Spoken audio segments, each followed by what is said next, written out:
All right, should be good here now in just a second. For the Tigers, it'll be Carpenter, Torres, Keith. That's Carpenter, Torres, Keith, Greene, Torkelson, Young, Sweeney, Dingler, and Baez. Pretty solid lineup. Pitching for the Tigers, it'll be Flaherty. Blanco will pitch for the Astros. Yeah, that's kind of where we start. First pitch should be coming up any second.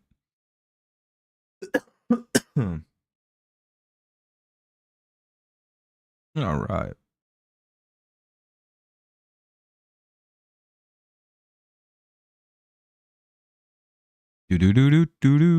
Charge. What's up, Gabriel?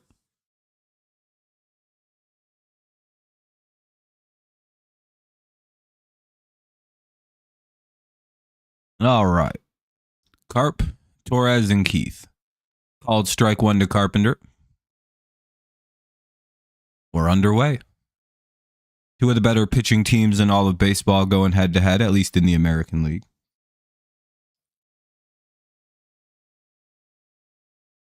I believe Tigers are 1 and Astros are 2 in the AL, pitching wise. So we'll see how how everything plays out. So ball and then fouled away. It'll be 1-2. As Richard pointed out, nice and sunny, 78. Kind of similar to what Detroit weather would be today. Maybe a little cooler. What's up, Daniel? Ball, bit outside, a little high. 2-2.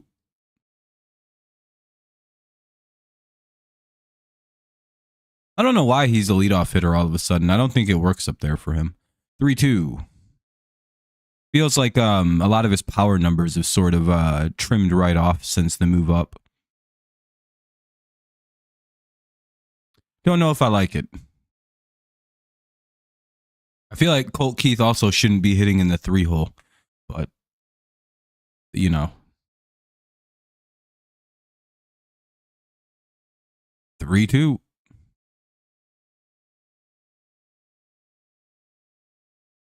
And Keith grounds out, 1 away. Tigers ranking in the AL. Yeah, I know. We're number 1 in the American League. I can't believe it. Just ahead of the Yankees. Just ahead of the Mariners. Yeah, we had probably the best draft. I think if you average out all of the rankings and ratings, we had the number 1 draft on average. Like all things considered. I'm pretty sure we won it. What's up, Jacob? But we also had a fuckload of draft capital to win the draft with, so not really that surprising. Swing and strike 1.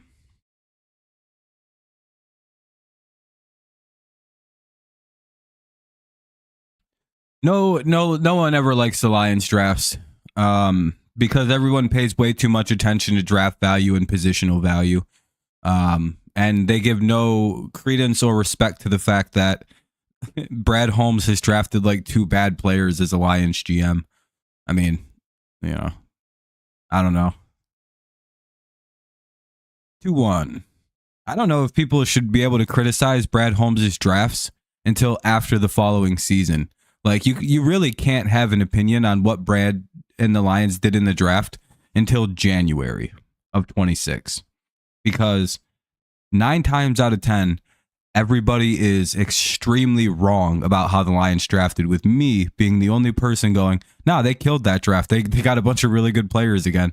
I'm going to guess that Isaac Tesla is going to be a slightly larger version of Amon-Ra St. Brown. Or a slightly bigger version of Cooper Kupp. How much anyone want to bet me? 3-2. And Jameson Williams will be sold off for like a second round pick this offseason coming up. Enjoy that. And that'll be a fly out by Gleyber Torres, 2 away. It's the reality of everything about the way the Lions, like the one thing you have to do with the Lions and the way that they draft, you have to look at the raw athletic scores. You have to look at the fact that they ignore positional value and draft value. They do not care about those two things. As an organization, they don't fucking care. If they see their guy is available, they go get him immediately. That's the way that team operates. That's the way Brad Holmes operates. That's the way the Rams operate. That's the way the Eagles operate, where Brad Holmes initially started his career with Roseman. Then he went over to the Rams, and then he went over to the Lions, obviously, as the GM. But anyway, ball 2 for Colt Keith, 2 away here in the top of the first.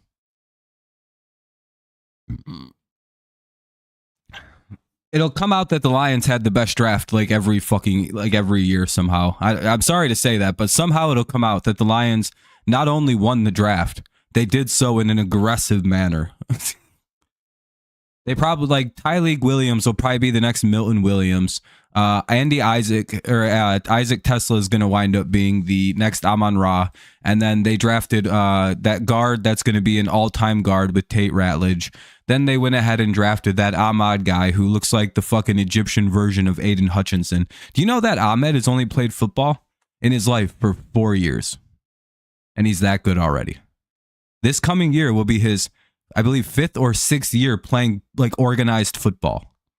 You know how fucking crazy that is to be drafted into the NFL having 4 years of experience as a defensive end? It's the same thing with Tesla. They drafted a bunch of guys that just have this weird upward trajectory. It's very scary. I like a lot of the players the Lions picked. They had a very, very good draft, and everyone's like, they drafted them too early or not in the position. All of the ratings for the Lions draft are centered around, the Lions drafted a guy out of where I would have drafted him. So that was a bad pick. I wouldn't have traded 2 picks up to go get Tesla, but it's yeah, you're not a fucking NFL GM. Shut up. I don't care about the way you rate things. If your rating was actually any good, if you were actually any good at this, you would be hired by an NFL team making hundreds of thousands of dollars a year, maybe even millions as a talent scout. I don't you know what I mean? You sign a contract, it's worth so much money, probably at least 6 digits a year. Why don't you go do that? Oh, I'd rather run my YouTube channel with 60,000 subscribers. Fuck you. I hate people like that. I genuinely hate draft evaluators. I hate the whole industry because, again, the whole thing is centered around positional value and draft value and where you drafted a position in the draft and if you traded up for somebody or not. It's the whole thing is centered around, and they ignore who you drafted, how it fits your team, how it can impact your team. None of that is considered in draft evaluation. If you drafted the best available player and it's just this weird way of looking at it, and it's always the best positional value for where you're drafting, you'll get an A in the draft. They'll be like, he drafted the perfect player. They just kept drafting. And even if your draft turns out to be the worst of the thing, they'll give you an A+ afterward because you match their stupid little stipulations. Here's Pena, ball 1. It's Pena, Altuve, and Alvarez, like we said. I don't know. I genuinely despise draft value. I think it's the worst way to evaluate a draft. Remember, Jahmyr Gibbs was a bad pick. So is Jack Campbell. 2-1 here on Pena. Yankees got insane hitters, and they are losing. Hey, it's all about pitching in baseball, Ford.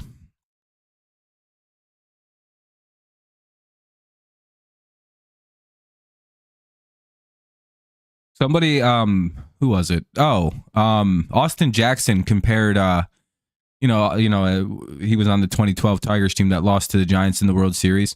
He said this Tigers team is almost the spitting image of the of those Giants teams, of the way that, because they play baseball correct, and they also play this sort of really good style of pitching combined with very clutch timely hitting, and it's always somebody else it's a very good when you see your team being compared to dynasties like this Tigers edition has typically been compared to, they draw a lot of comparisons to the Astros of the 2010s, obviously, even though that wasn't a dynasty. They draw a lot of they're starting to draw comparisons to the early 2010s Giants. That was a dynasty. They draw a lot of comparisons to the 90s Braves, to the 90s Yankees. They're starting to draw, again, there's so many of these little comparisons that are being made to the Tigers and the past dynasties of baseball. It's very interesting to see how similar this Tigers team is right now to the early formations of all of those teams. Almost, it's very like 1-to-1. And it's very cool to see that the Tigers have it. And I would say it's probably Scott Harris that's pushing this. Because, again, he's a very smart guy. He's a great GM. Remember whose protege he was supposed to be? Theo Epstein, right? Remember how badly we all wanted Theo Epstein? Well, we got him. We got his protege. This is exactly what you would imagine Theo would do to a baseball team. Turn it into a fucking powerhouse. Altuve, there's 2 outs. What the fuck? How? We know Pena grounded out, but Altuve he bunted on the first pitch, 2 away. Yeah, Gabriel, it's good for the Tigers. Let's hope they can keep up the good play this year. They're having a good start to the season. Sorry to go on that NFL rant there, but yeah, and I mean, you can always feel that the Lions didn't have a good draft, but remember, everyone thought they had a bad draft the year that they drafted Jahmyr Gibbs and Jack Campbell.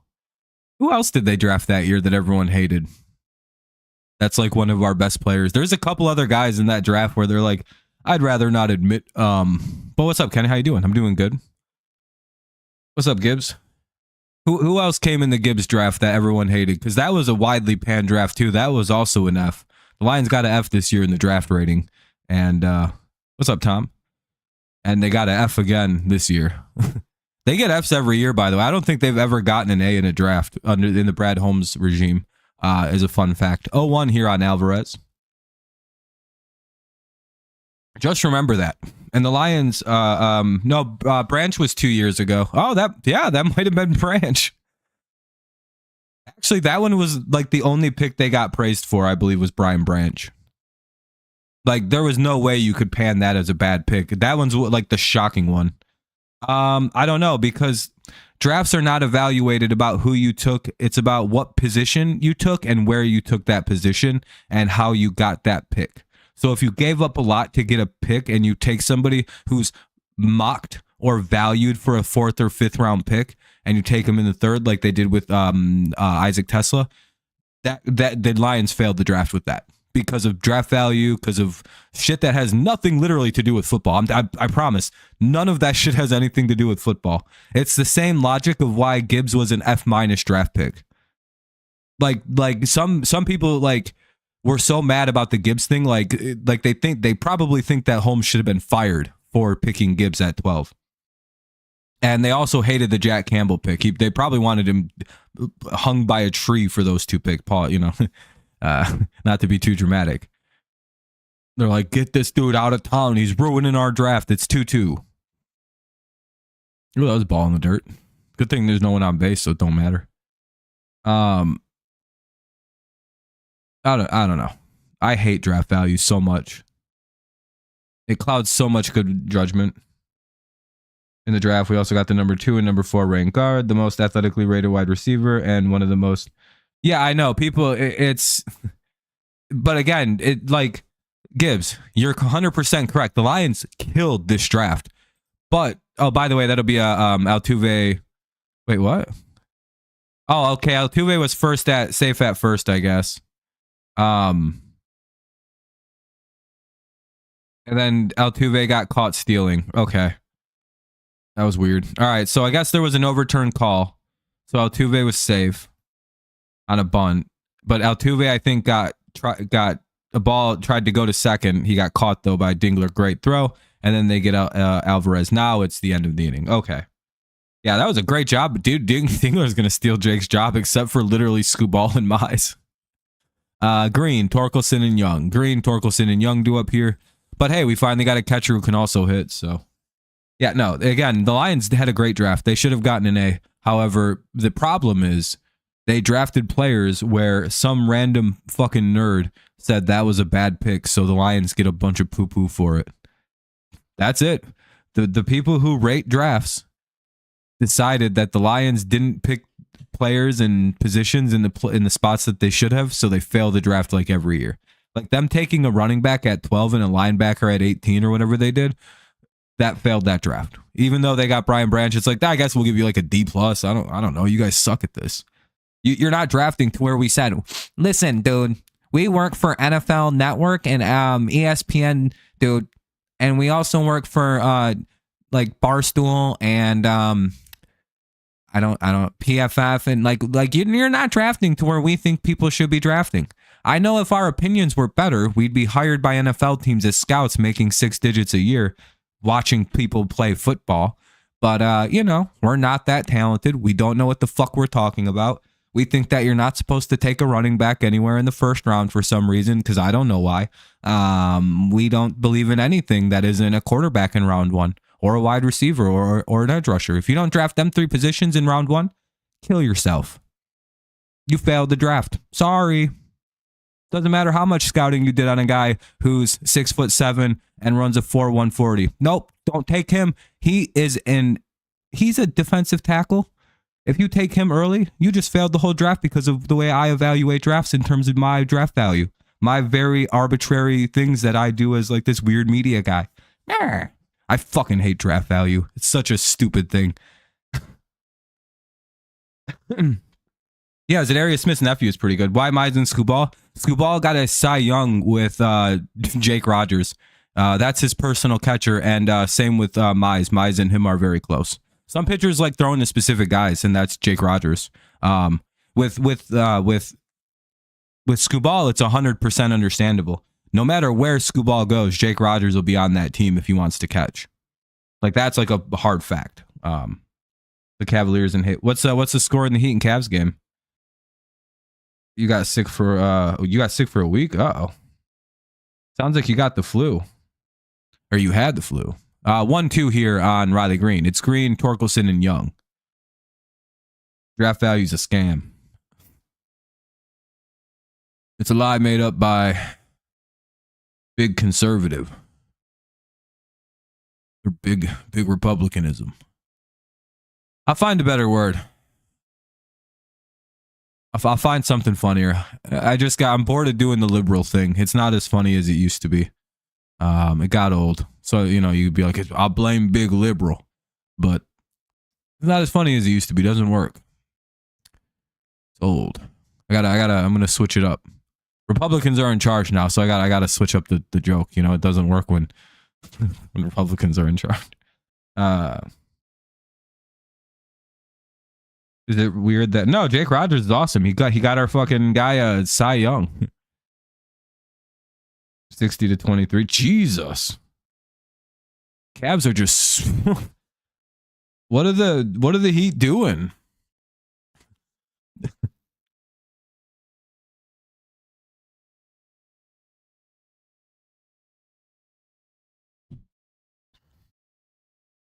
Like, have the Cavs just not missed the 3-point shot yet? Is that what the secret? They're like, yeah, we've just hit all our threes.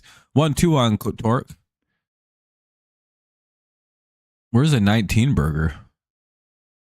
Holy shit! The Mets got their revenge 19-5 today. What a dramatic ass team. Yeah, that's not even. Jesus.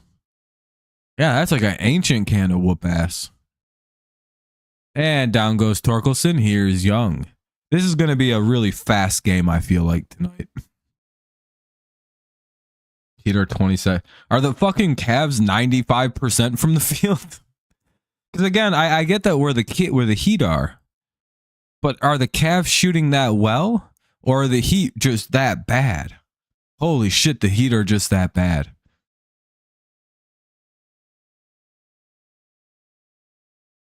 That's like what would happen if a pro team played a college team. Like, oh yeah, we're smoking these fucking dudes. Like if you put together like the 5 best college guys and against just like the worst NBA team, that's like what the score would look like. Because that's like 5 guys who might be good rookies versus like, an NBA team. Yeesh. Here's Young.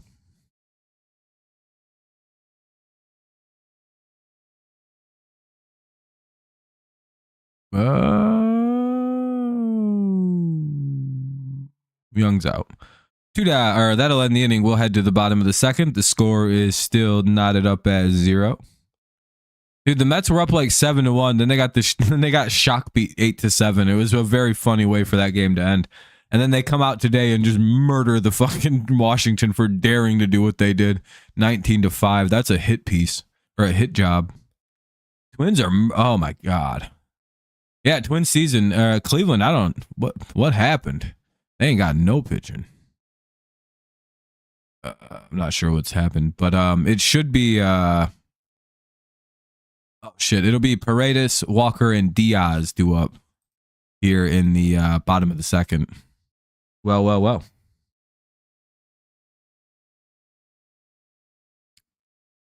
Tigers legend Isaac Paredes.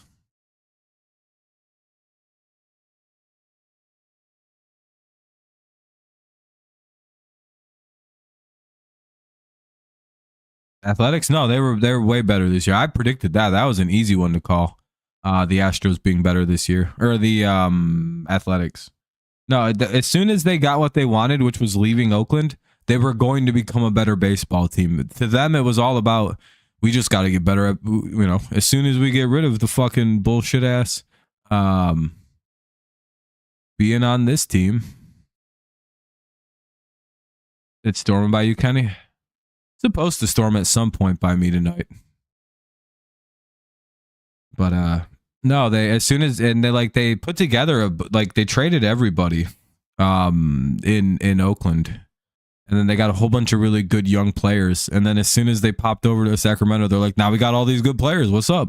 So now they have a good team. And they're just like, and now we're back to just being the normal Athletics. The Athletics historically are never that bad of a team, actually. They're usually right around a playoff team. They start the year off kind of shaky, and then they become dominant in like July through August. It's the weirdest. Again, it's like clockwork with them. And now that they're going to be back to themselves because they got their move that they wanted. No, I have no use for Isaac Paredes. This guy fucking blows. All he is good for is a home run. Like that, this guy is literally home run or strikeout guy, and I got no use for a bum like this in my lineup. Can't play defense, can't play offense really, strikes out a ton. We got way better guys than this. Like, okay. I still don't think we lost that trade with the Rays. Hey Rob and Rockies go. Yeah, Rockies are terrible. For this game? No, I don't like score predictions. I hope we win 5 I don't know, fucking 3-2. This game's going to be a real low scoring game though, I feel like. 2-2. Unless we get just destroyed or something, but I feel like we have two of the best pitching teams in baseball going head to head in the Tigers and the Astros. And the two top American League teams are going head to head anyway. Maybe, probably space. Yeah, I got no use for this guy. He stinks. I don't want him on my team. We got way more productive bats. Wow, a base hit. What a shocker. Stop throwing shit right down the fucking middle. Oh, the fucking slow people. All right, let's try to get a ground ball, get a double play. Let's see if, oh no, Colt Keith is playing, ain't he? Oh, he's DHing. All right, well, fucking, all right, let's see if we can get a double play out of this. Orioles are destroying the Yankees. See, it's just playing the Tigers that fuck people's offenses up. Has nothing to do with people are bad at offense. It's just when you play the Tigers, you can't hit the baseball. It becomes very difficult. Yeah, 100%, Gibbs. This is a low score. Yeah, it sucks that Meadows got hurt. He would have been a great player on this team. Do you know how cool it would be to have Austin Meadows? Like Austin Meadows that was on the Rays. Like how fucking awesome that would be for this team. Oh, man. Damn, dude. That makes me sad. Man, he was such a good baseball player. Damn, dude. 1-1 here on Walker. Even just as a baseball fan, it sucks what happened to Meadows.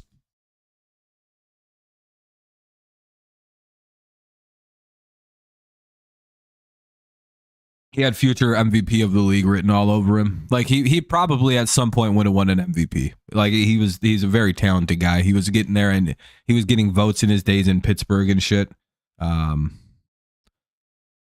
the National League MVP, I believe. Talented player.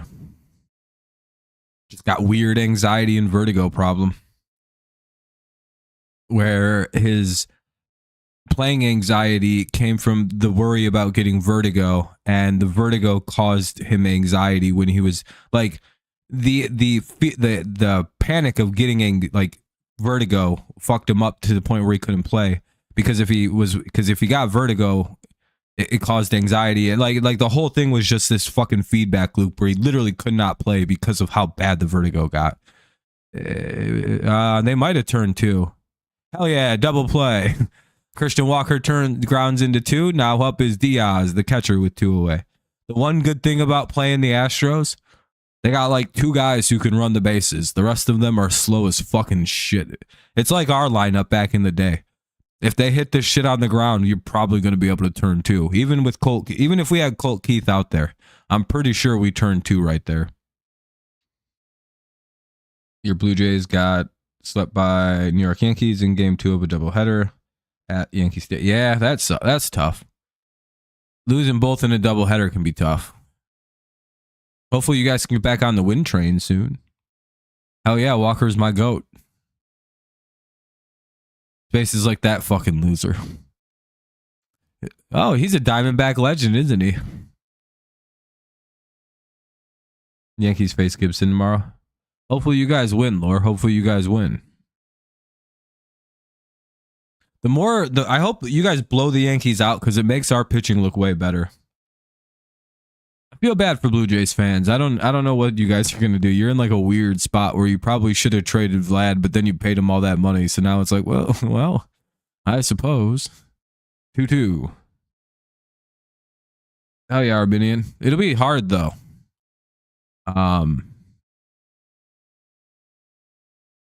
Armenian. That's probably the right way to say that.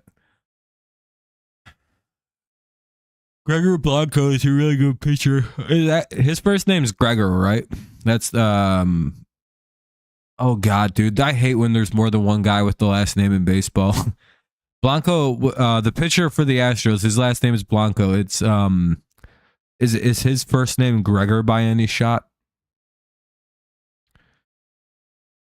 Hey, they get Diaz swinging. All right, we'll head to the top of the third. It'll be 0-0. Good job by the Tigers to get out of a little early leadoff single by Paredes. Got a double play, struck a guy out. We'll head to the top of the third. It'll be Sweeney, Dingler, Baez. Tigers still looking for their first hit. They're being perfect game right now by oh damn it, it's Ronell. Hey, we're the same age. Actually, I'm a little bit older than him. What a little kid. Fucking little baby boy. It's adorable. Little ass kid.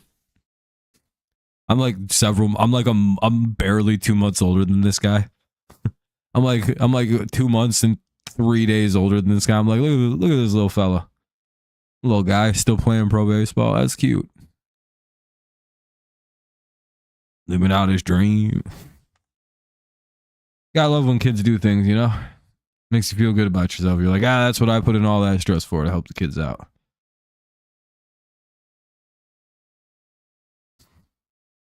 By the way, thank you to everyone who's left a like on the stream so far. I do appreciate it. I haven't even asked about the likes yet. We're at 18. Oh, damn. I was going to say, damn, we hit the like goal already. Yeah, baby boy mentioned. That's who Blanco is. Sweeney, Dingler, and Baez.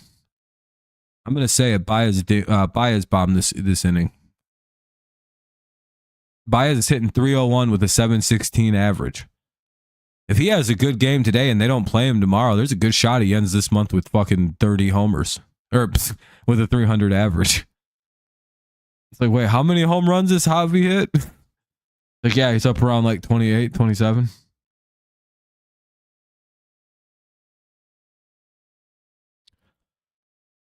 Well, it's just taking a while. Somebody plays a lot, you said. All right, here we go. Blanco ready to pitch to Sweeney. Sweeney Dingle. Bye. Yeah. We should bunt right here. I don't think they'd expect Trey Sweeney to bunt. He's a lot faster than he looks. He's pretty quick. Oh, I think the fucking infield's playing in. No, I hate that so much. And out west is the Hydra meme, and the Rockies are the... Yeah, I agree. Oh, they threw a fucking curveball right down the middle. Man, you should have... That's why Brett Rayner is going to replace you, Trey. Genuinely swing the bat next time. Ball 1-1. Gibson finna throw out that shoulder on that first throw. Which Gibson?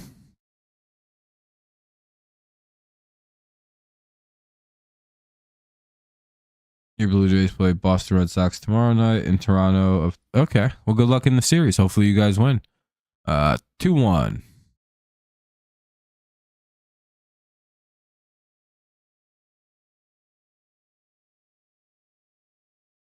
Ball 3. All right. Nice 3-1 count. Oh, the pitcher for Baltimore. Got it. I didn't even know what you were talking about. I don't know much about Gibson. I don't know anything about the guy. I'm sorry. I think that's why the joke didn't work with me. I'm like, what? Who? The fuck? Some guy named Gibson. I'm not watching Baltimore's game, so I'm not sure who that is. Oh, it's pretty old. Yeah, thank you, Gabriel. Yeah, man. Not a problem.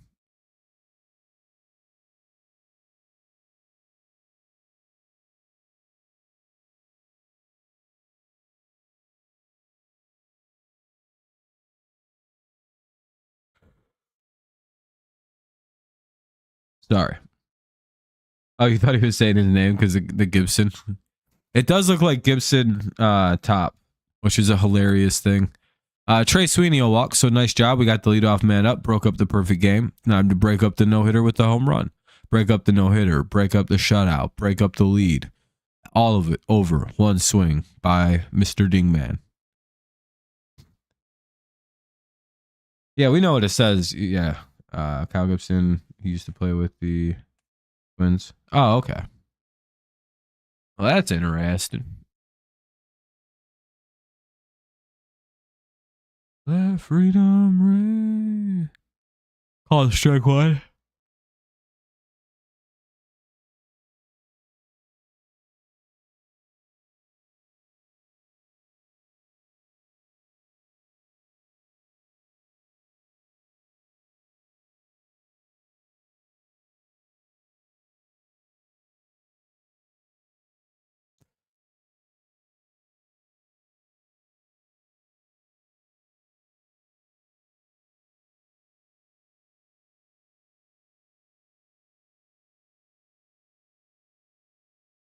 The 1-1. Come on.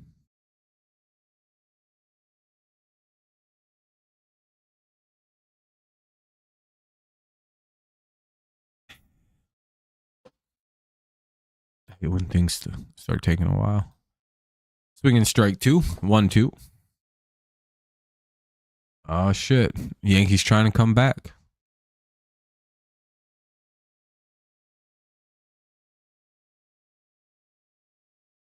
Down goes Dingler. 1 away. He strikes out swinging. Here's the 9-hitter Javi Baez.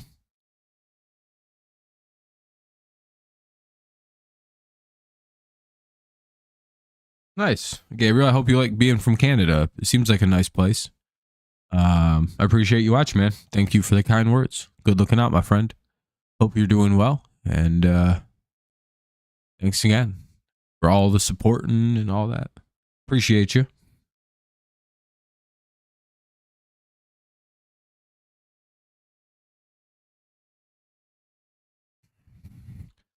Ball one.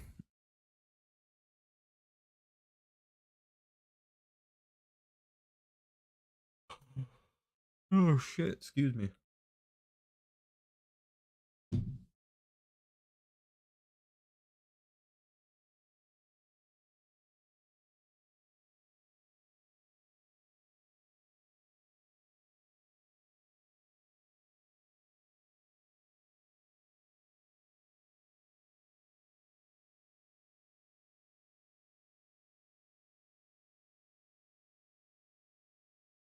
It's a 1-1 count for Javier Baez the third.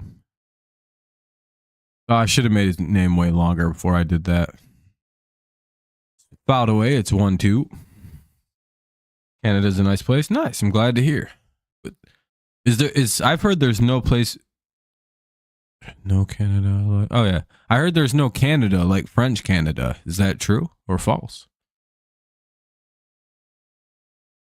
I heard it from a guy named Terrence and his friend Philip.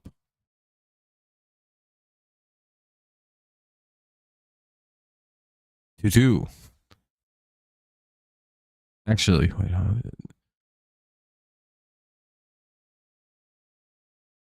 It was kind of related to that. I don't think they were actually involved. Never mind. They were, but they weren't. But weird episode. Life. I mean. 2-2 fouled away again.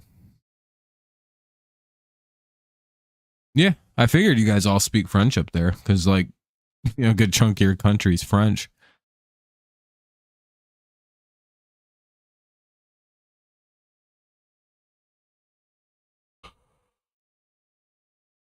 What's obnoxious is they all speak English and they want everyone else to learn French. It's like, why don't you do the hard work? Why do we gotta why do everyone else have to meet in the middle? Baez strikes out swinging, not great, 2 away. Top of the order here is Kerry Carpenter. 0-0 score, top 3.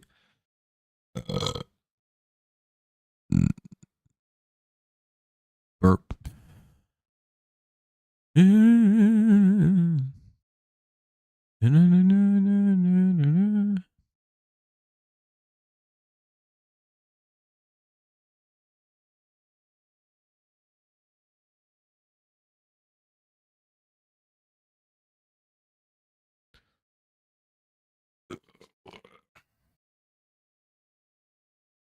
You can speak French in 3 languages: English, Spanish, and Chinese. Nice. That's really good. You can speak 4 total. Oh, you can't speak French. Okay. You speak those other 3, though. Okay. Now I get it. Got it. 1-1. It's interesting. I can only speak English, so you got me beat there.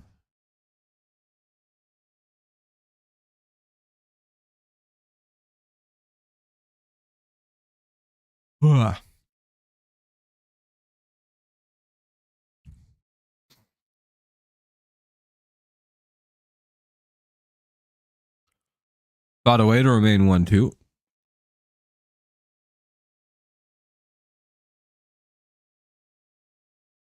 Yeah, my fucking sun lines are getting pretty crazy already. Look at this. I don't know if you can see, but look how fucking crazy that is. Damn, dog. I got so much fucking sun in the last 2 days. It's so nice. You're so tired today. Have you been like doing more outside and like just being kind of more active because of the nice weather? Because again, it suddenly turned spring. Like it just became springtime really quickly. So yeah, that's probably why your activity level went from like lounging around and hanging out to like, oh, I'm gonna go do shit now. It's actually nice outside. And you're kind of just getting used to moving like that again. Or it's just because it's hot again and your body has to adjust to be fucking moving in the heat, burning extra calories.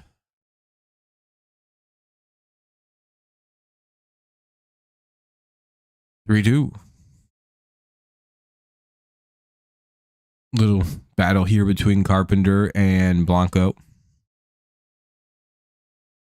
Tigers already have him at 50 pitches through 3, so we're doing pretty good at getting his pitch count up. Trying to get him the fuck out of here. Oh, shit. I think Carpenter might have just homered. Hell yeah, that looks like a home run for Scary Carey. Hell yeah, let's go. We homer to that shitty little short left field. Woohoo! Carey goes the other way. We go up 2-0. All right. Well, Carey breaks up the no-hitter. He breaks up the shutout. He breaks up everything. 2-0, Tigers lead. Hey, I hope you're right, Gabriel. Sheesh. Gonna be a little mountain visit here to talk to Blanco. Now up, Gleyber Torres with 2 away. Tigers take a 2-0 lead here in the top of the 3rd. Can't stop Kerry Bonds. He's going to hit 20 home runs this year if he don't get hurt. We're going to have torque right around 30-something. 50 home runs by 2 guys. Isn't that crazy? I think that usually takes like 6 guys on our team to get that many total. We might have the most team. No, I'm just kidding. Home run for the Tigers. Yeah, Gabriel. Kerry Bonds. Yes, sir. Kerry Bonds.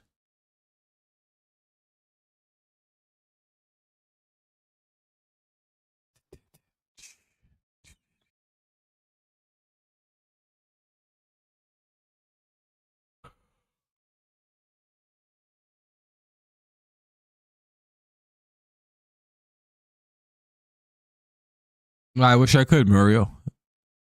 I don't really listen to games with audio personally, but it's kind of hard if you want to hear other parts. Torres will fly out there. That'll end the inning. We'll head to the bottom of the 3rd. It'll be 7-8-9 due up here for the Astros. Tigers take a 2-run lead on the 2-run homer by Kerry Carpenter. 7-8-9. Smith, Dubon, and McCormick. Bottom 3, 2-0. Tigers up.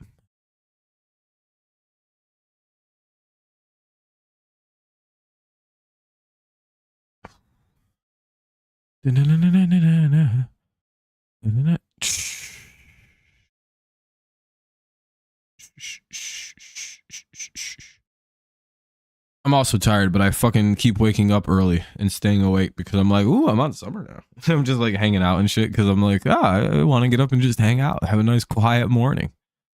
And I'm like, wait, just stay asleep, you dumb son of a bitch. You're finally done. You get some time to relax. Hey, we're up at 20 likes, by the way. If you haven't dropped a like yet, consider doing so. It does help out the little stream. Get some more people in here. It shows that, gives it some interaction, which is always nice, especially if you're not really feeling like chatting too much. Here in the, in the chat and everything. Appreciate you. Thank you. We've hit our like goal, though, so we're pretty cool. See how many we can get. Maybe we can get 1,000 on this stream. Maybe we could defeat the evils of Mr. Beast.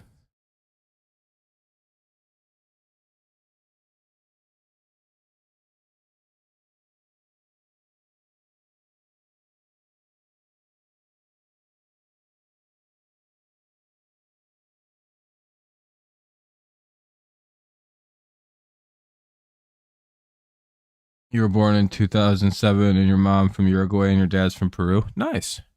Pretty cool. Gleyber Torres. Oh, that was anyway, it's Smith, Dubon, and McCormick due up here in the bottom of the 3rd.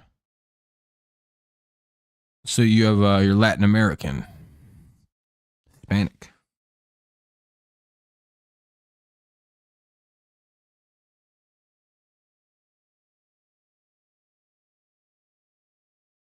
Oh, that might be a double. Yeah, that's going to be a leadoff double for Smith. Shit. Well, there goes the lead.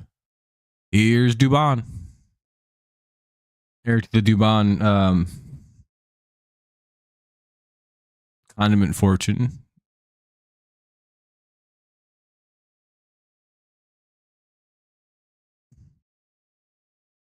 Damn. Oh, well, let's hope we get some quick outs now. Here's the 8 and 9 hitters.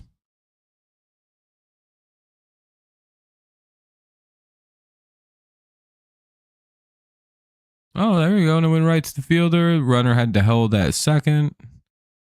There's a little line out. So runner had to get back. So 1 on, 1 out. Runner's at second though, and it's McCormick with a man on and a man out. Oh, shit. They're one of those teams that either put their worst hitter at 7 or 8.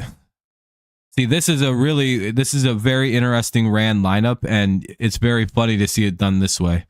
There's a logic that your worst hitter should actually bat maybe 7th or 6th, somewhere around here.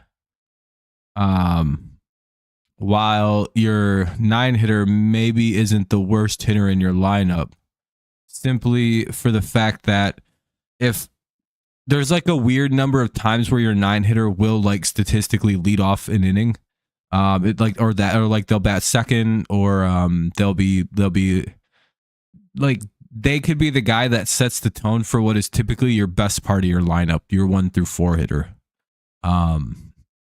So suddenly, you know what I mean? Like you go from nobody on to like having a guy on there with like your best part of your lineup up. I don't know. There is some kind of logic to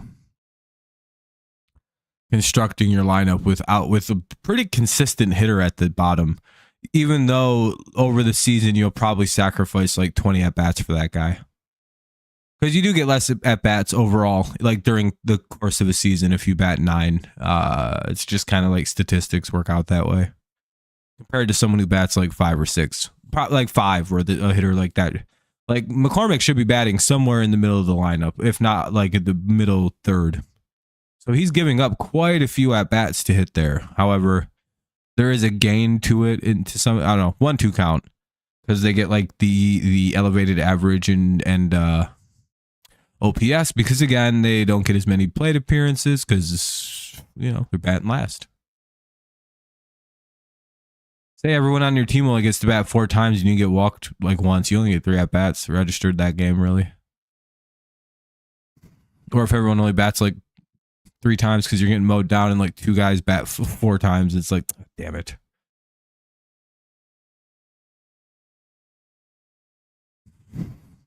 Say you get no hit, it's like, ooh.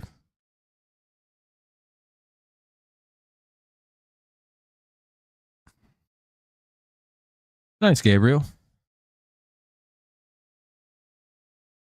Your sister's birthday's coming up. Nice. Hopefully it's a good birthday for her. Dora's with Space Yarborough. Dora's are going to 8 innings. Nice. That game's moving along, it sounds like.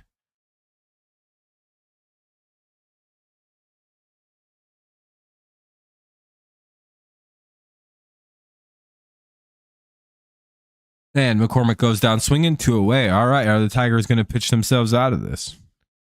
Here's Jeremy Pena. Ah, fuck. Here we go.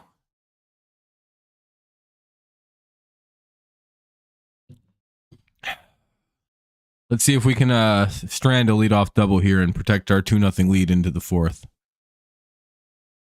What do you think the odds of this are? Do you feel like they're pretty good? I feel like they're not 0.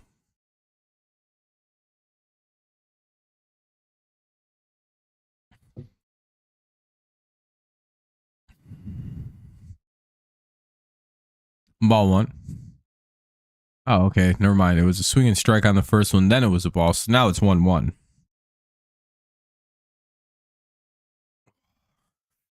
Yeah.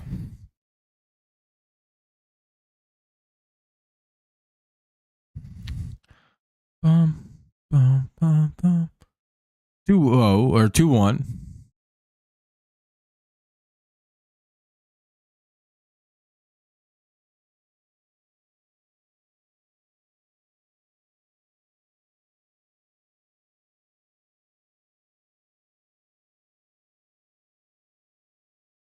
Oh. 2-2, swing and strike. You're not giving this guy shit to hit. He's like, these are hilarious pitch locations. He has not thrown a single strike to Pena. I don't know if Pena's realized it quite yet, what he's doing. Pena keeps cutting away. See, the way you finish this off is you go low inside. I think that's a good spot to take this next pitch, or you go high in middle. Just the disorientation of just throwing a bunch of crash out balls to the fucking down and out, like the down and right side. You know, inside right. What the fuck? 3-2. Trying to get him to chase, apparently. And then he gets caught looking. All right. Cool. That's what I mean. Like, you know what I mean? It's just like, it's the easiest, like, chase all this horse shit, and then he just dies to that pitch.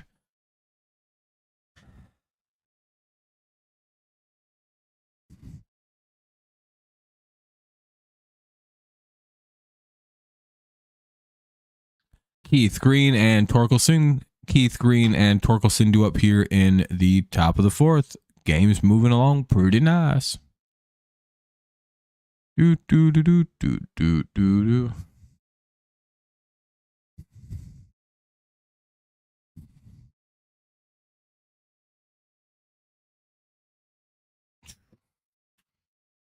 It's kind of chilling, waiting for the game to pop back on.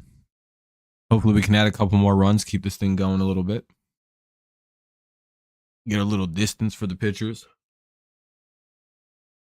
Got him a little breathing room here. Not a ton, but a little bit.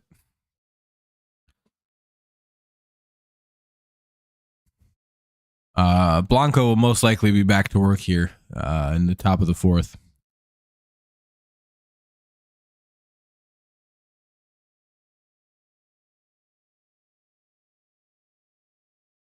Yeah, I appreciate that, Gabriel, but I don't think so, my friend. I'm pretty sure I'm pretty bad at singing stuff.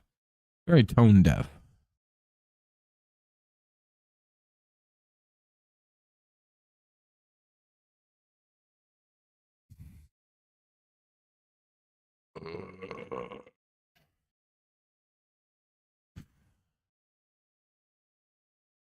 Greene and Torkelson.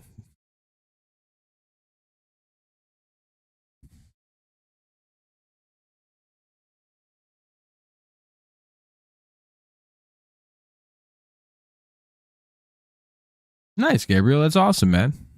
It's good to be good at stuff. Good to have talents. 4-3 Orioles. Oh no, Yankees are chipping away. We hate to see it.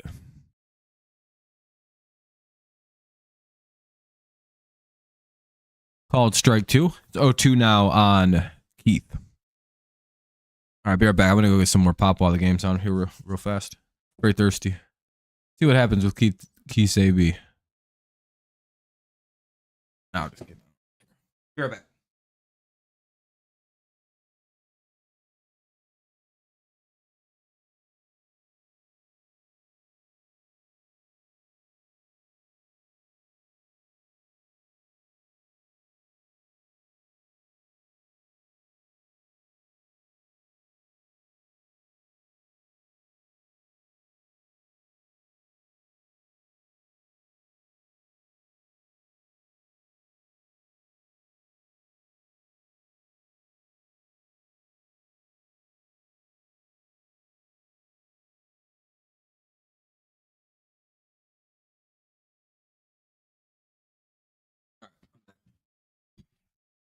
Keith struck out. Not really a surprise there. He's just not figuring it out up here, man. I don't know. Here's Riley Greene. Oh. And it's 3-0. Riley Greene has homered 2. His 5th of the year. By the way, that was Carpenter's 6th earlier. Now Riley Greene homers to left center field. It's 3-0 Tigers. Hell yeah. Here's Torkelson now with 3-0 Tigers lead. Looking to add to it himself. Maybe he's got something up his sleeve.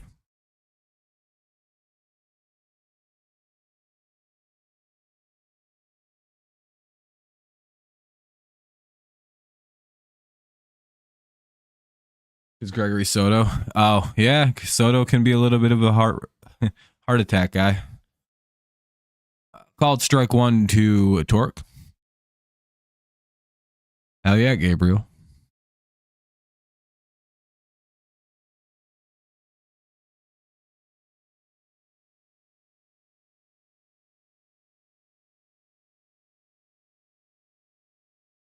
Damn, there is.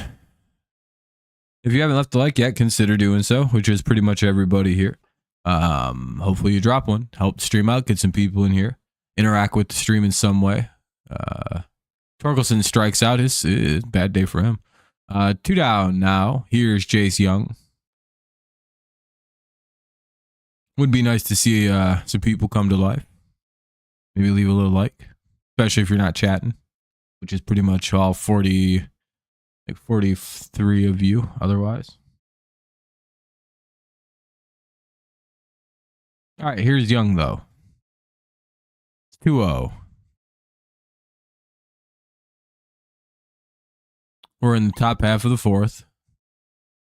Tigers up by 3.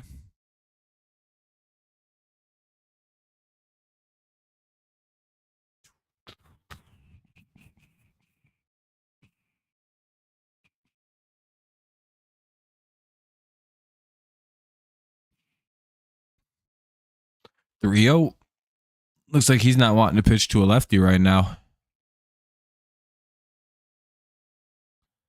If you're Sweeney and you get a pitch like right down the middle, do you just rip at it and bomb it? Now they walked him. It's Young anyway. Here's Sweeney.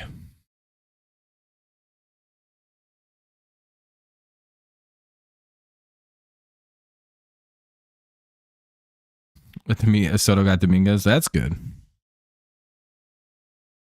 He's got at least 2 now. He's trying to hold on to your lead.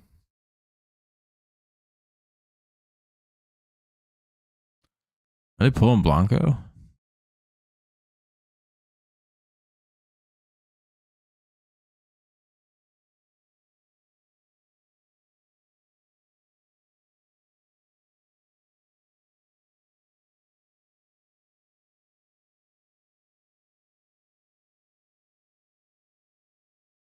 You watch collab with you soon.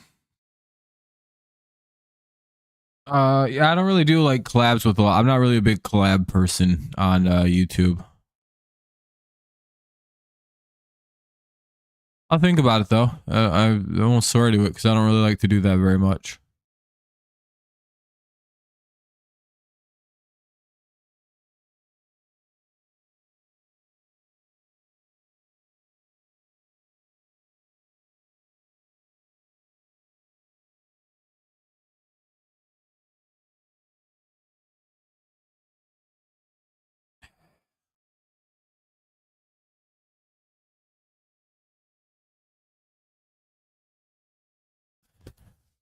One on, 2 out for Trey Sweeney. It's 0-1.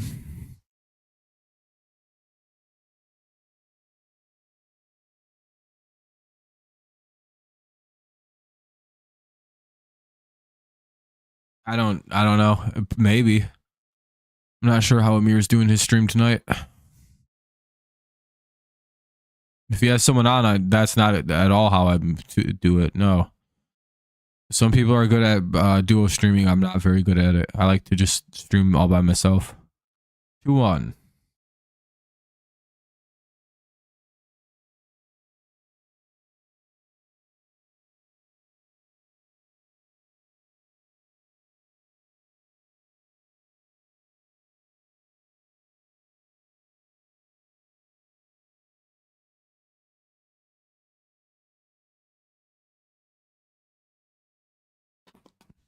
All right, bottom 4. We'll see. Altuve, Alvarez, and Paredes. A lot of speed here in the lineup. Devin Williams is pitching against it. Yeah, he got removed from being a closer. He's their setup man now. For the Yankees.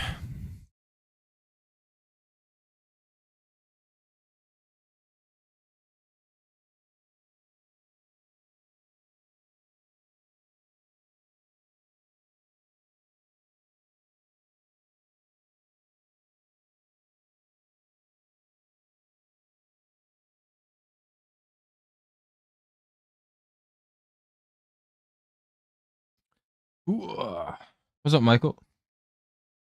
I'm gonna go Tigers. Not yet. Carpenter and Greene have, just not Torque. No, Devin Williams didn't remove the closer role. The Yankees removed him from the closer role. Altuve, Alvarez, and Paredes do up here in the bottom of the fourth.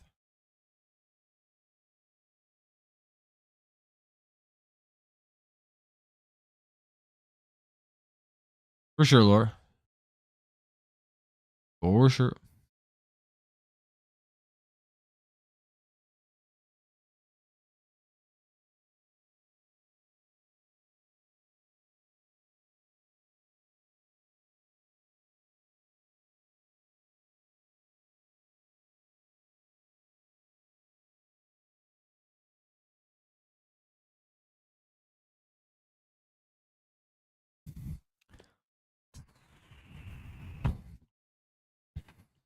All right. It'll be Altuve, Alvarez, and Paredes do up. Ball one. What's up, ranting? How you doing, man? Nice to see you. Hopefully you're well.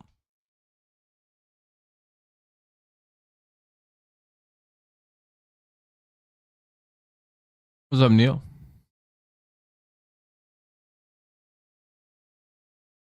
Yeah, if Amir covers baseball, I always watch his stream and football stuff. It's just he's kind of the NBA playoffs are going on right now.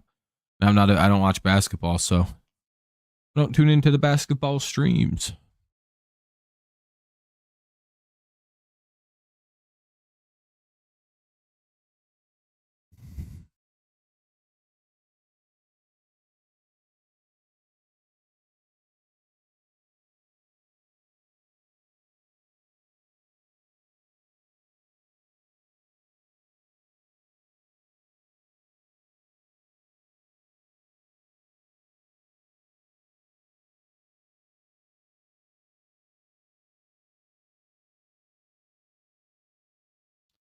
All right. Whenever they're gonna. All right, they got Altuve flies out one away. I think so. Live in Kazoo, no cable, nice shave, hell yeah. Oh, for sure, ranting.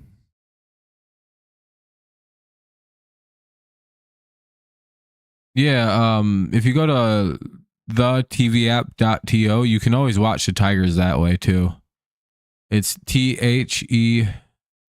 THETVAPP.to. That'll be a fly out. Two away now in the bottom of the fourth. Unless that was fouled away. I don't know. It should be two down now, though. Oh, the pop out. Okay.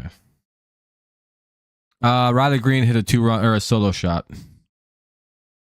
But yeah, you can watch baseball games on the site I just said.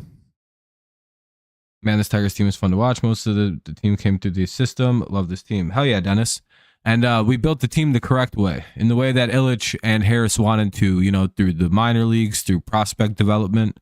The thing everybody was really pissed at Illich said is exactly why this team is in the right direction.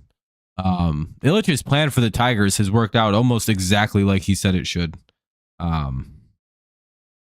Might school of special education, so people like with special suited needs can be better taught in a way that is more conducive for them to learn, because they don't really learn that well.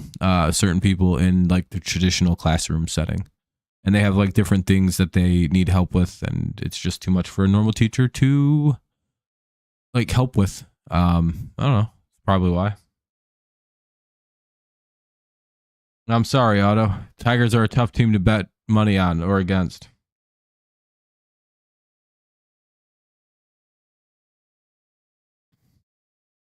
I don't know. Who knows, Kenny? I don't really give a shit about that. Who cares? 2-2. Yeah, I mean, anybody could win, I suppose. I just wouldn't bet money on a team that fucking is as good as the Tigers have been this year.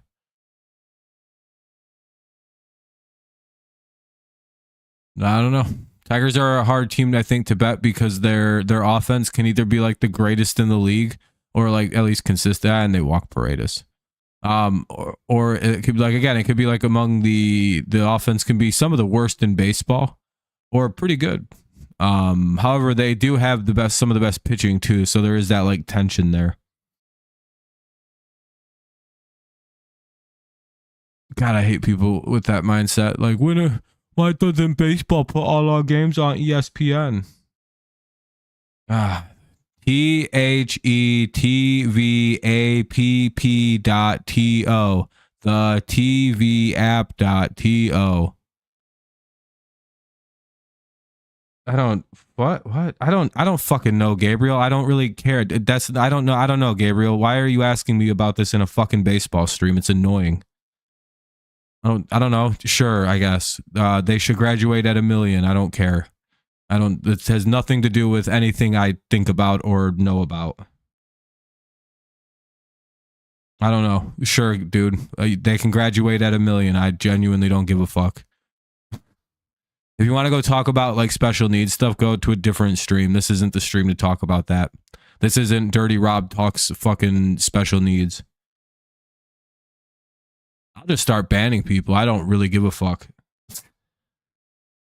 Hey, Rob, what's your opinion on this? What's your opinion on this? I don't know. I'm trying to watch the 4th inning of a fucking baseball game. Ball 1.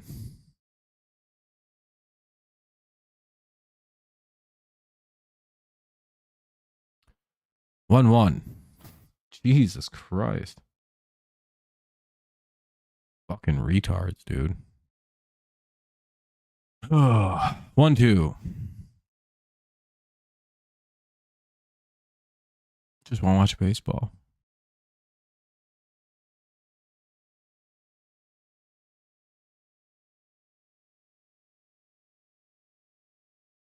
One, two.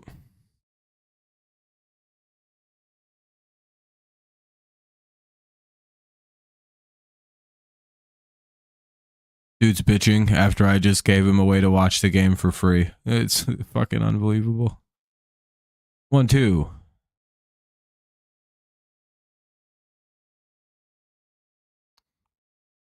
Another 1-2 coming up. Yeah, you're welcome though. It's not a problem. People being stupid as fuck space. Just read the chat. It's fucking just dumb.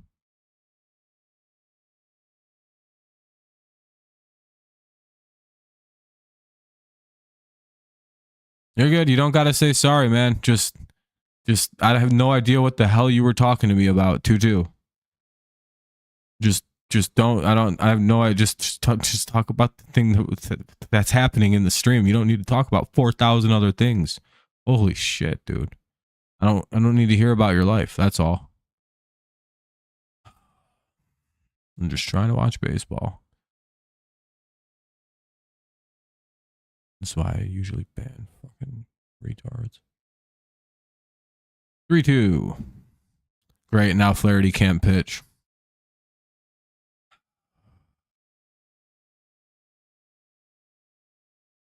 Just walk him, dude. We know what you're gonna do. Just throw another ball. If for some reason you just stop throwing strike, there we go. Foul ball. It was a ball anyway. Just hurry up and walk him so we can get to the next batter. Come on, just throw ball 4.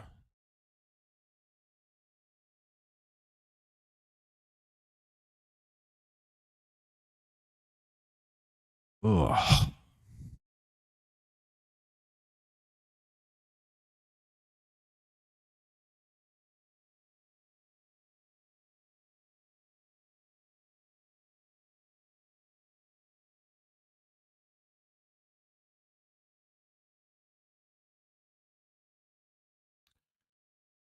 And that's probably a 2-run homer. Flaherty just threw it right down the middle. Nice. Good decision, I suppose. All right. That's 3-2.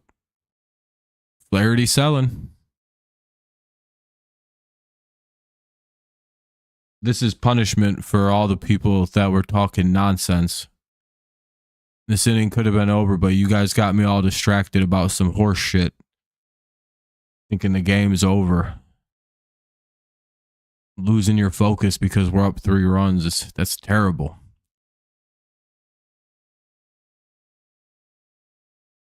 Or talk about nonsense.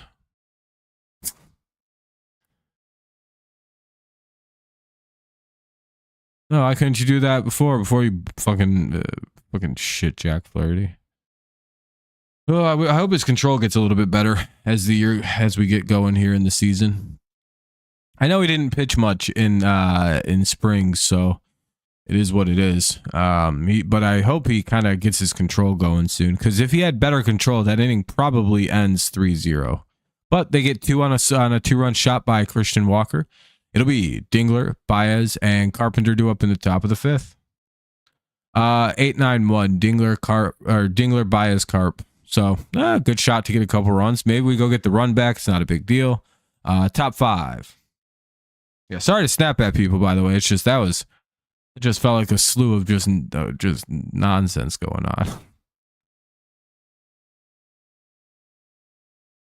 That felt like it had very little to do with baseball. Was the chunk there. I don't mind straying off every so often, but that felt like it was like 2 innings of nonsense going on.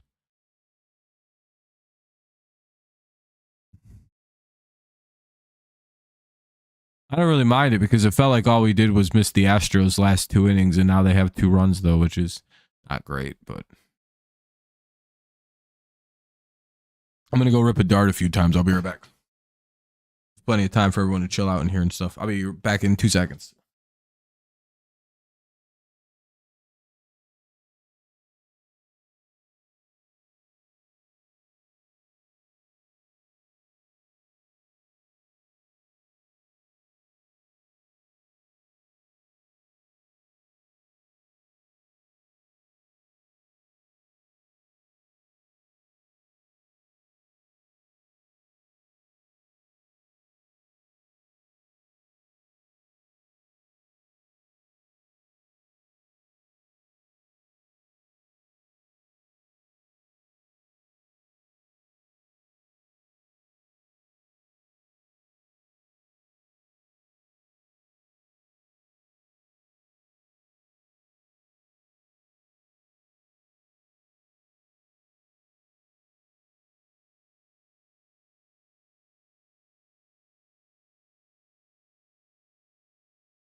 What? 1-2 on Dingler. Haven't missed anything. Yeah, game's going all right. They're doing pretty good. They're up 3-2, kind of a standard game in the 5th. About a way to remain 1-2.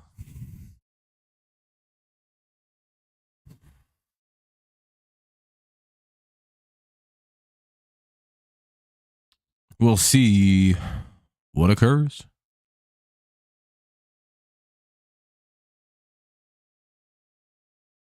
Yeah, I suppose. Would be yeah, I suppose.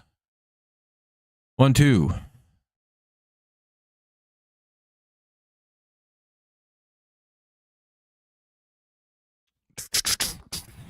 Up high, ball 2. Hey, good shit, Laura. Good shit. You guys finally got back to winning after a tough time with Detroit. Now you're battle tested. You survive the Tigers, you can play anybody. 2-2. And he struck out. Yeah. All right, here's Baez. I'm just glad we scored some runs off Blanco. Usually we a fucking pitcher like Blanco we never score off of, so I'm quite happy with our offense today so far, but Looks like Blanco kind of settled in. Now he's only he was at like 60 pitches in the third. I don't even know how the hell he's threw so few in the fourth. It's like he's given up one run. He gave up like those runs, and that's like all he's had trouble with. Looks like they might be challenging the Dingler strikeout. I'm not sure what's going on. Either way, Baez should be up with one away.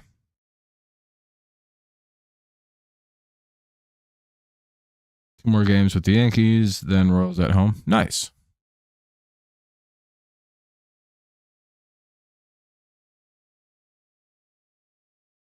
And then you go back home.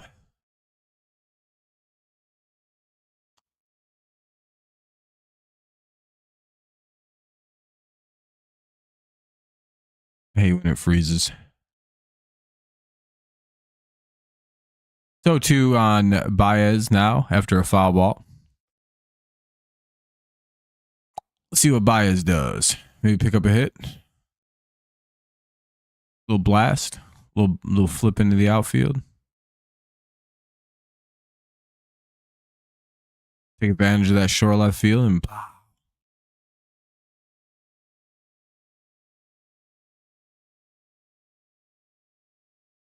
be pretty cool. Either way, 0-2 on Baez. Nah, looks like he flew out. Maybe. Oh, no, it's a double? Hell yeah, looks like a 1-out double for Baez. Oh, maybe they might have got him.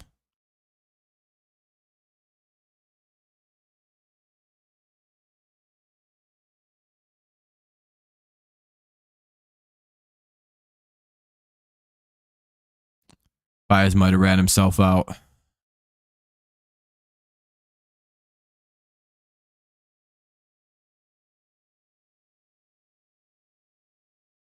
Either way, it'll be top of the order. Carpenter's up with either a guy at second or 2 away. I can't really tell. I think it's a guy at second, so I think Baez doubled.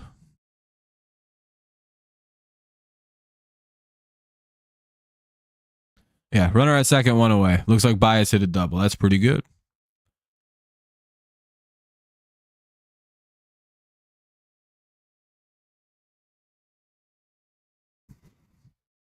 Don't know why the screen is froze.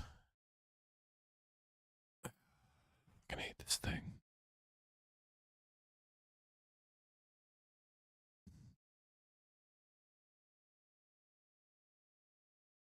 Yeah, Carpenter's going to fly out, 1 away or 2 away. Baez will have to hold at second. Here's Gleyber Torres, runner at second, 2 away. Yeah, it wasn't quite a carry bomb.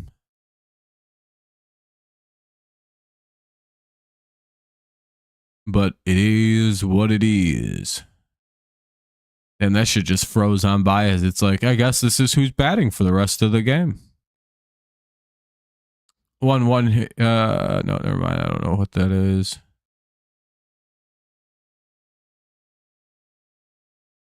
Oh, it's catching itself back up now.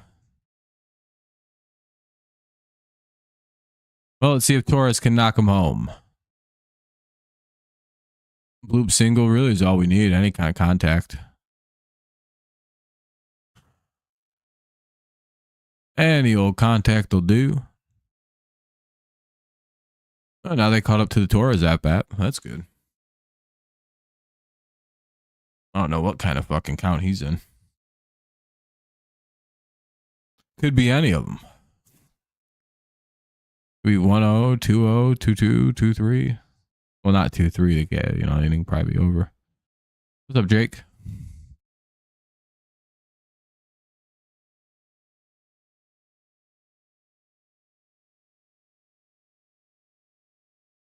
Well, maybe they'll show the pitches that are being thrown.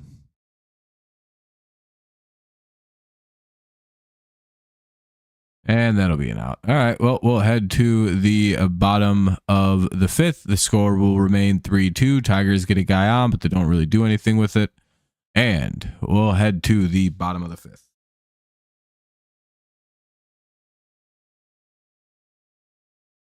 Yeah, we'll see if the Tigers can pull it off. So far, so good. Yep, I hate you now, Gabriel. No, I've already said no. It's fine. I don't really care. Just stop doing that. Smith, Dubon, and McCormick. But no, you're fine. I don't. You didn't even do anything. You're good. If you're just gonna keep asking me that over and over and asking if you're okay or if you did something bad, you should just leave the stream because I'm gonna get real annoyed with you real quick.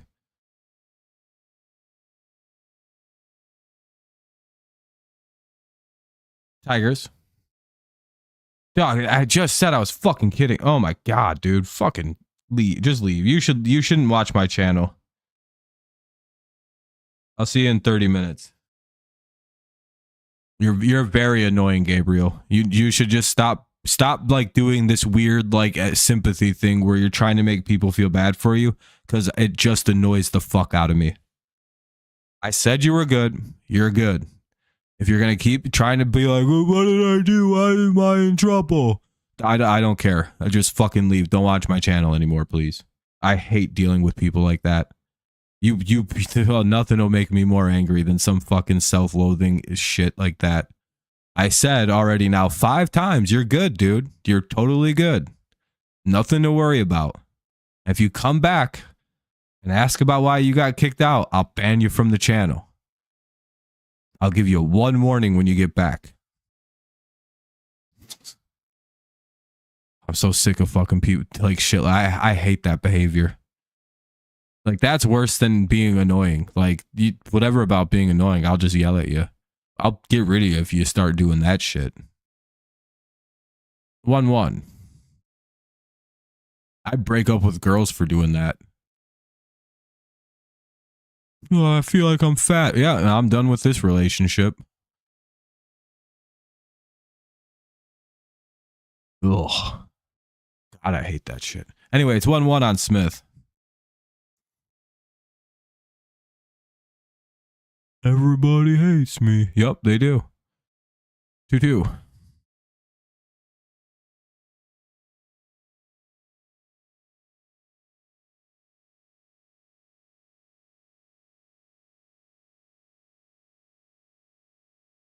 Sorry, that was brutal. That had been going on for like 10 straight minutes with that guy. 2-2. I'd banned him before from the channel for doing that exact shit. Like, I've yelled at him before for this.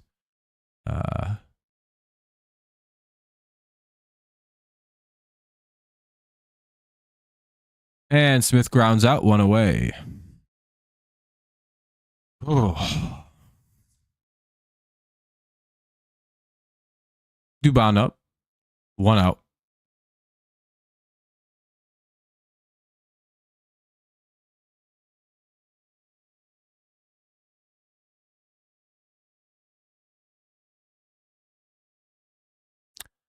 Do.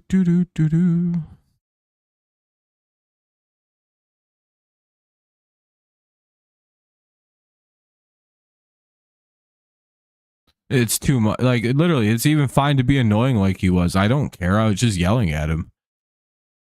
You're allowed to say whatever you want in the channel. I will yell at you if you say some dumb shit. That's just kind of how fucking it goes. Literally, feel free to talk about whatever you want. I'll just ignore it or just be like, I don't want to talk about that. And we'll just move on. Or I'll be like, dude, you're being annoying. Doesn't mean anything. And he for every time takes it really fucking to heart, and it's just very annoying. And then he spends about 20 minutes just fucking looping on that fucking one thing, even though I tell him 1,000 different ways that he doesn't have to do that. He's fine. He's fine. He's fine. And then it's just like, well, fuck him. We'll just get rid of him. I don't need to deal with that. And I promise you, the first thing he's going to do when he comes back, despite hearing all of this right now being told to him, is ask about why he got banned. Anyway, 2 down. Here's the 9-hitter McCormick. Oh, God, dude.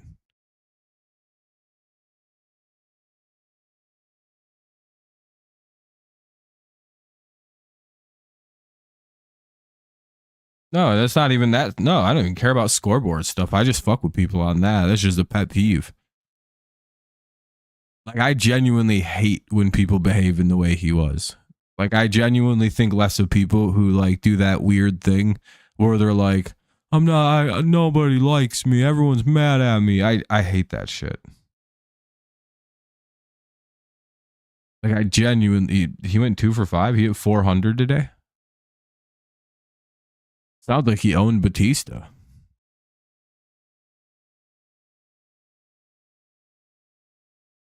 So in 10 at-bats, he'd have hit 4 of them. That's pretty solid. That's like Hall of Fame material. He's batting 405. Yeah, I could imagine if he's hitting 400 in games, his average is probably pretty fucking high. It's crazy. You hit 400 in a game and your average probably goes down on the year. That's fun. That's stupid. And they strike out who's batting? They strike out McCormick. We'll head to the top of the 6th of a very quick game. No, I don't do any bets. I'm not a gambler. I don't care. I like people that bet. I think people have fun with it. I wish they weren't allowed to advertise it. Then I'd have a lot less problems with it. And they're maybe a little less predatory in some of the practices of like casino, like the sports books. But Keith, Greene, and Torkelson do up here in the top of the 6th. Top 6, 3, 4, 5. Keith, Greene, and Torque. 3-2, Tigers lead. I'm not rehashing it. Rewind it if you'd like to watch more. If you want to know more. Yeah, I'd imagine so. Football's probably a lot easier to bet on. I'd imagine basketball's pretty easy to figure out. Hockey seems like it'd be pretty hard because it's kind of random. Baseball has that randomness to it. Yeah, that sounds about right. UFC feels pretty straight. Okert is into pitch now, a left-handed pitcher. Probably going to see a new hitter for the Tigers and maybe like Andy Ibanez step up for Colt Keith here. So, new pitcher for the Astros will be Okert. Okert? I don't know how to say his name. But no, I'm not a bettor. Not really into it.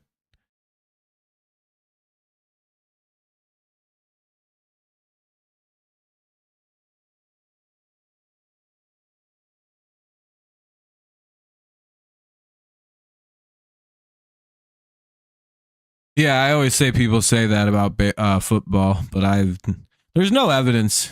Literally, there's none. Unless if you don't bet football, you don't think it's rigged, by the way, which is the funniest difference between me and other people. I'm like, I don't know. The games seem about the same. Refereeing calls about the same. It's all a wash. One team gets 2 bad calls. The other team gets 2 bad calls. It's fucking, who cares? Statistically irrelevant. And people are like, they're rigging it. I'm like, actually, the bad calls are statistically irrelevant in a football game. They have no impact on the outcome of the game. Malloy will actually be the pinch hitter here. Oh, I was wrong. I should have probably realized it would be Malloy. He's a little bit better of a hitter than Ibanez. Called strike 1. I'm telling you, everyone who doesn't bet football does not think it's rigged. It's like the crazy. It's one of those things where it's like, if you ask somebody if they think the NFL is rigged and they say yes, and then you immediately ask them if they sports bet, they will 100% of the time say they do. It's like a 1-to-1 thing with that. Because again, otherwise you understand that like officiating is kind of a wash in football, unless it's just very one-sided, which rarely ever happens. Again, there are like 3 instances in my lifetime where I've seen like the officials fuck a game for a team. The most recent was that game against the Dolphins and Patriots, where they just for some reason didn't count a touchdown catch that the Patriots made at the end of the game. That would have been a walk-off. That weird game with the Saints and the Rams in that playoff game, and Detroit versus Green Bay, where in Detroit got a phantom face mask and then Rodgers threw a Hail Mary to win the game. Like, unless an official makes a call that literally then changes the outcome of what a game would have been, I really don't think officials affect the game. Again, I've seen it happen like 3 times in my life, maybe 4, but I can't remember the 4th.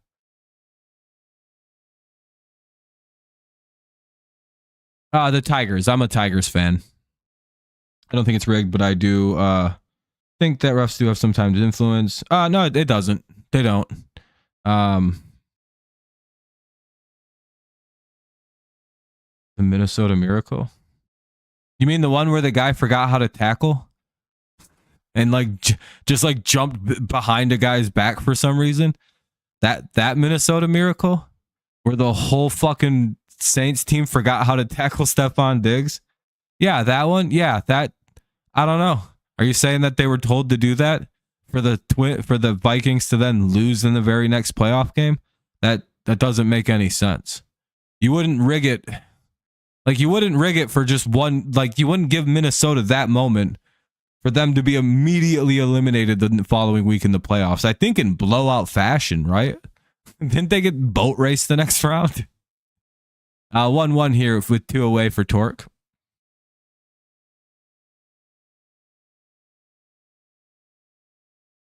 Yeah, I don't know if I agree with the things feeling rigged or influenced. Again, it's one of them things where I feel like most bad calls are a wash, and very, very rarely do you see a terrible call influence an outcome of a game, especially in football. Because even with that Rams Saints game, the Saints still could have won that game had they scored in overtime when they got the ball first.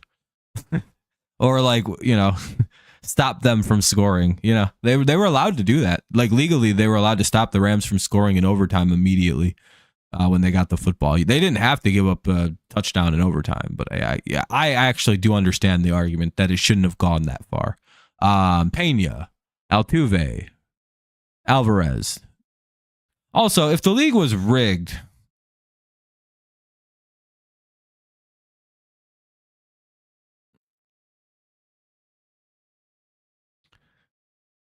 I don't know. I feel like if the league was rigged, it wouldn't be in the shape that it's in right now.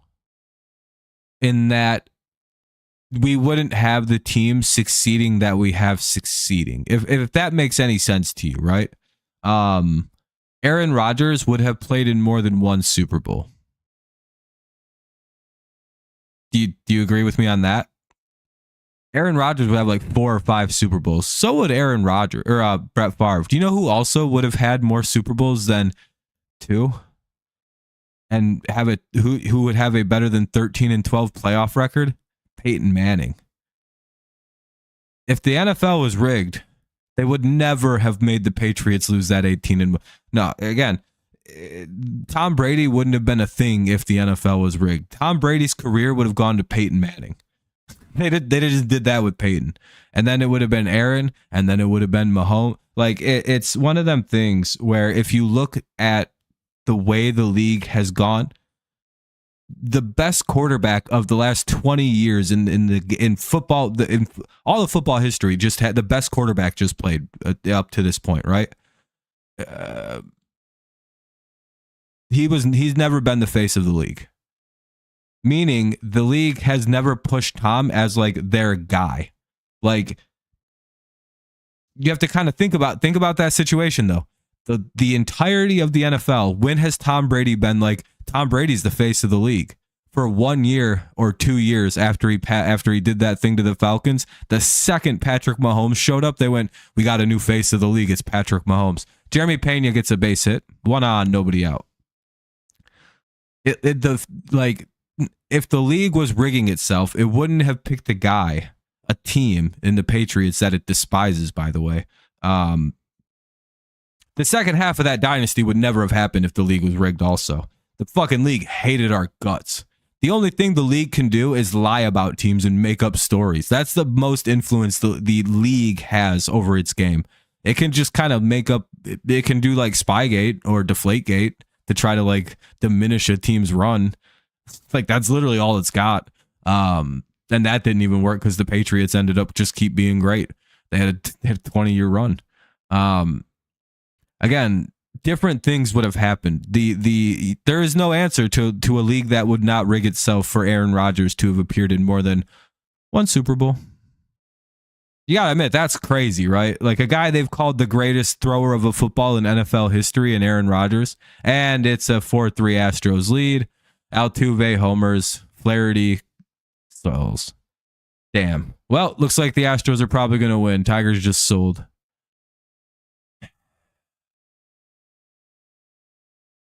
Don't know why they keep throwing balls right down the middle to people. At some point, the Federer will tell them to stop doing that because all of our pitchers are fucking terrible about throwing it right down the pipe. Deflategate and Spygate was the stupidest thing. Do you know what Spygate was? You want to know what Spygate was? Do you know Spygate was filming from the wrong spot on the field? It was in a... By the way, Spygate was not... What the Patriots were doing, filming the other team's sideline, that's still not against the rules. You can film the other team's sidelines, by the way. That's allowed in NFL football. That's not the problem. Filming walkthroughs wasn't banned either until 2006. That wasn't the problem. The Rams have copies of all the Patriots walkthroughs. The Eagles have copies of our walkthroughs. The Panthers had them. That's all horseshit, by the way. That wasn't even against the rules. Spygate was literally the Patriots in a 2007 preseason game filmed in the wrong location. I'm literally not kidding. And the Patriots basically went, we refuse to move our spot where we film. That's the NFL. Then like something weird happened with that where half of the fucking league was doing it too. Like 19 teams were doing Spygate when this happened. And it was almost exactly like the Astros sign stealing scandal. And even then, it wasn't even as nefarious as what the fucking Astros were doing because you were allowed to do what we were doing, just not from that location. That's literally what Spygate is. We got in trouble for this again in like 2019 with the Bengals. We filmed from a bad location. That's literally all Spygate was. Look it up. I promise you, it was a 2007 preseason game infraction that we got hit with a fucking near death penalty over. And I'm telling you, if you think the league is rigged, they did that to us for no fucking to stop us from being good. I don't know that's all the league has is to like run witch hunts on guys. And then Deflategate. Oh my God, dude. That was the league lost the initial run on that, and then they took it to court and they kept taking it to courts until someone finally agreed with their bullshit science. Brady was like, we could take this to the Supreme. Hanafy's going to come in for Flaherty. They probably should have did that at the beginning of the inning. Yeah, it's literally like, yeah, well that and the fact that the Colts balls were all flat too. Like most of the Colts balls were flat too if you read that report. Like, and the reason the Patriots were flat is because before they changed the rule because of the Patriots, again, quarterbacks were allowed to communicate freely with their ball boys about like where they wanted the footballs inflated or deflated too. Now you may be thinking that sounds like it's against the rules. No. There's a league minimum and a league maximum. It's like 1310 is the maximum and the minimum's like 270 or something like that. I don't remember the exact numbers, but you can have the ball in between a range of there. Now there's a set standard. They don't let anybody change that because it got for no fucking reason. They changed the rule. Because the Patriots were winning. That's why. Do you know most of the rules in the modern NFL are to stop the Patriots? Do you know why you can't touch receivers after 5 yards? So teams could beat the Patriots. I'm not kidding, by the way. Look up the Colts 2005 rule change about how hard they pushed for fucking defensive pass interference rules to be turned into what they are. If you want to know why receivers get away, like you can't even breathe on a receiver, blame the Indianapolis Colts in 2005 because they couldn't beat the Patriots. Very funny. They're so lucky there wasn't social media back then. Like the Colts have an old nickname of being like the crybaby Colts because of how much they bitched and moaned about the fact that they couldn't beat the Patriots. Very, very funny. Alvarez, we're sitting through a pitching change right now. Paredes is up now. It'll be called strike one. Runner on. Astros lead 4-3. Nobody out. Bottom of the sixth. Tigers need to get something going here. What's up, Kevin? But yeah, the whole... so like again, Brady would text his ball boys to deflate the balls to the minimum because he liked to play he liked the grip effects. He liked the way the receivers could catch it when you're at the minimum. Nobody cared that Aaron Rodgers literally told the media, he's like, that doesn't even seem, who gives a shit? I overinflate my footballs. Who cares? I tell him to overinflate it. And nothing happened to Aaron Rodgers. Aaron Rodgers literally came out and was like, yeah, I overinflate my footballs. Who cares? This is a non-story. So, and then nobody ever once cared or looked twice into that comment by Rodgers. I'm telling you, go look for it. Aaron Rodgers says he overinflates footballs, prefers to bend the rules. Brady got suspended for 4 games for that. Do you know what the actual punishment for what Brady did should have been for a first-time person ever breaking a rule in the NFL? Do you know that's just called a game equipment violation? That's a $10,000 fine. Brady was suspended for 4 games as a first-time offender. Isn't that weird? We went on to win the Super Bowl that year. And we beat the Atlanta Falcons. Tom Brady was, well, the following year, the suspension year, the Brady Fuck You Tour. One of the greatest, literally the greatest season of football, probably in my entire life. Ball one. Dude, when Brady came back, we won like 12 straight games, dude. It was the coolest shit in the world. And then we won the Super Bowl in the way that we won that shit, dude. Oh, fucking awesome. You guys never will get to experience what that's like as a football fan. I promise. 2-0. If you didn't know what that was like as a Patriots fan, for your team to be witch hunt, drugged through the mud, your quarterback suspended, thrown to the wolves, literally and then he comes back, basically wins every single game, then has the greatest comeback in Super Bowl history, and then Goodell has to hand this motherfucker the Super Bowl trophy and the MVP trophy. Oh, dude, it was just so great to watch that moment. And then they come back, and then half the city of Boston's wearing clown Goodell shirts. Fucking that's the year Matt Patricia became Matty P, because everyone kind of, he's wearing the clown Goodell shirt. It was a great moment. Barstool became Barstool basically at that moment, where everybody started rooting for Barstool because Portnoy and them were going to jail for Brady. That was a great football year, man. God damn, dude, I'll never experience football again as fun as 2016. I'll never get it. I'll never have a year as fun as that. Oh, damn, dude. It just sucks to realize that. Oh, that's a double play. All right, well, the Astros do their damage here, though. It's 4-3 on a 2-run homer by Altuve. Tigers are going to need to make some moves here in the top of the 7th. They'll, yeah. It sucks, man. That'll be a double play. Young, Sweeney, and Dingler. And again, the Patriots should have been more liked by people because they were literally like the target of the league. Like, we were under a microscope. Do you want to know another little fun story? Do you know who's the head of discipline and player rules and stuff like that in the NFL? You want to know a really twisted story? That will make everything I'm saying feel very targeted, by the way. I'm about to blow your fucking mind with some of this late stuff that they did with the Patriots. I don't know if anyone knows who Troy Vincent is, but he's like the head of rules, head of officiating, sort of. He kind of runs the referees. He sort of runs like the rules committee, the competition committee. He's a very important man he's basically like the second in charge of the NFL. Next to Goodell, he's probably like the second most powerful guy in football, outside of like owners and whatever you want to fucking say. Troy Vincent, though,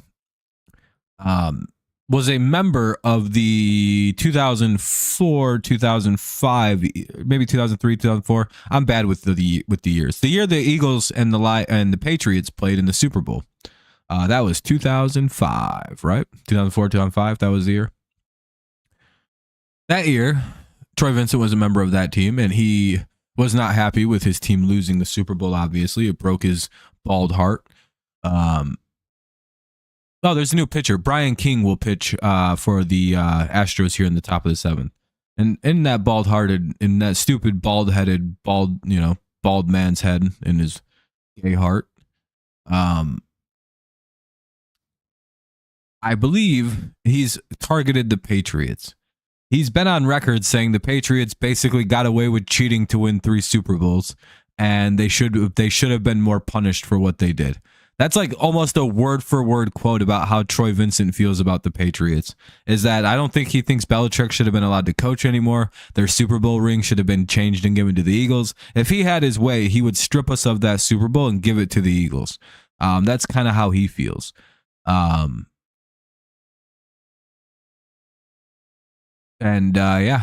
he's kind of he was like the guy who spearheaded the Deflategate stuff. Like hardline speared it. It was like that was his baby. Was the Deflategate stuff. Does it make sense now why the league went so hard on the Patriots and Brady over some deflated footballs? Because Troy Vincent was like, we're getting revenge for Spygate because you guys cheated to beat my Eagles. By the way, look up some of the shit that Troy Vincent said. If you think the NFL is rigged, you have one good piece of evidence. Look up Troy Vincent, Eagles Patriots rules. The Eagles Patriots rules thing. There's a belief that the Eagles and the Patriots in that Super Bowl they recently played were operating on two different sets of what a catch is. So there's a pivotal moment in that game where there's a catch that leads to or is a touchdown that was called a catch. And you know, by today's standards and by the following year standards, it was a catch. However, it wasn't a catch by that year's standards, and the rules wouldn't be changed until the following year to make that a catch. However, they believed that since Troy Vincent was basically kind of like commanding the referees and the umpires, he's kind of like, that's his job. He made them do that rule to make sure that catch and that touchdown counted. I'm literally not even joking about this. I'll pull up the proof of it in a moment. Tigers get a man on. Trey Sweeney walks. Ibanez lined out, by the way. So there's a good shot that the Patriots were kind of fucked in that Super Bowl against the Eagles by Troy Vincent. And I'll prove it in a second. Troy Vincent will openly be like, we told them to accept the catch that probably shouldn't have been called. Like he like straight up says it kind of just like that. Like, yeah, that's what we did. Fuck, he basically said, fuck the Patriots. 1-0-1. And that's the greatest piece of evidence anyone has that the NFL is rigged. Or at least that Troy Vincent has a vendetta against the Patriots that will one day come out. I'm very excited for when that information comes out because then the Eagles' first Super Bowl is kind of bullshit. It's an asterisk bowl. And then they only have one real Super Bowl. My team should have 7. 0-2. I feel like we were cheated out of a Super Bowl. And I never say things like that because I don't believe in rigging and conspiracy, but like, wait till you see what I'm talking about.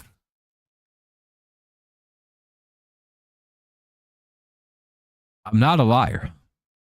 I promise you that. Again, if there was an easier explanation to why this turned, and Dingler strikes out for the 3rd time. Damn, dude, he's having a rough day. Here's Baez. 4-3, Astros lead, 2 away, top 7.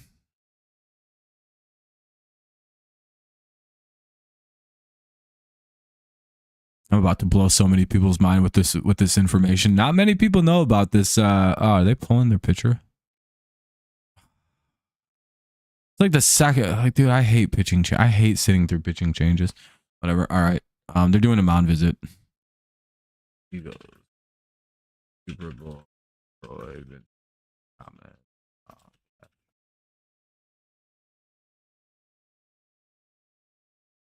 Oh, right here. Did Troy Vincent just say that Corey Clement's Super Bowl touchdown shouldn't have counted? The slight movement of the ball. The old language read, if there's slight movement, that means you got to overturn it. Now you can have movement, but you can still maintain it. We removed and got out of the business of slight movement because you can have movement but still be in control, Vincent said. The Clement play in the Super Bowl was the best example. The ball moved, but he had complete control over the... So read what is being said here. That's all well and good, but wouldn't that by necessity mean by the old rule, the ruling should have been an incompletion? Isn't Troy saying that under the old rules, a slight bobble meant that they had to be overturned on replay? He's basically saying with this, that should have been overturned. with the new rules that we have, yeah, it's a catch. They're like, he's literally using a thing that he had control over to be like, do you see where there's a fucking issue with that statement, with what he just said? Using a catch, that was a good catch. That was ruled a catch in the Super Bowl by him and his people. And then he uses that in the following offseason to be like, that's an example of a catch of a play that should have been overturned, that would have been overturned with our new rule. Do you see the issue? Under the old language, that's an incomplete catch. Under our new rule, it's ruled a catch. In the Super Bowl, it was ruled a catch. It should have been ruled an incomplete pass. You see how, like, and that touchdown it would have lost them the game. Like, that literally would have made the Patriots win the Super Bowl.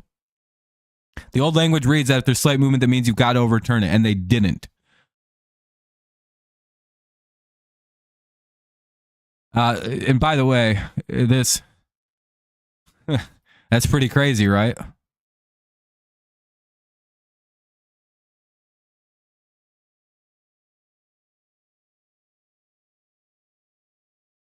Yeah, it's pretty crazy. I'm telling you.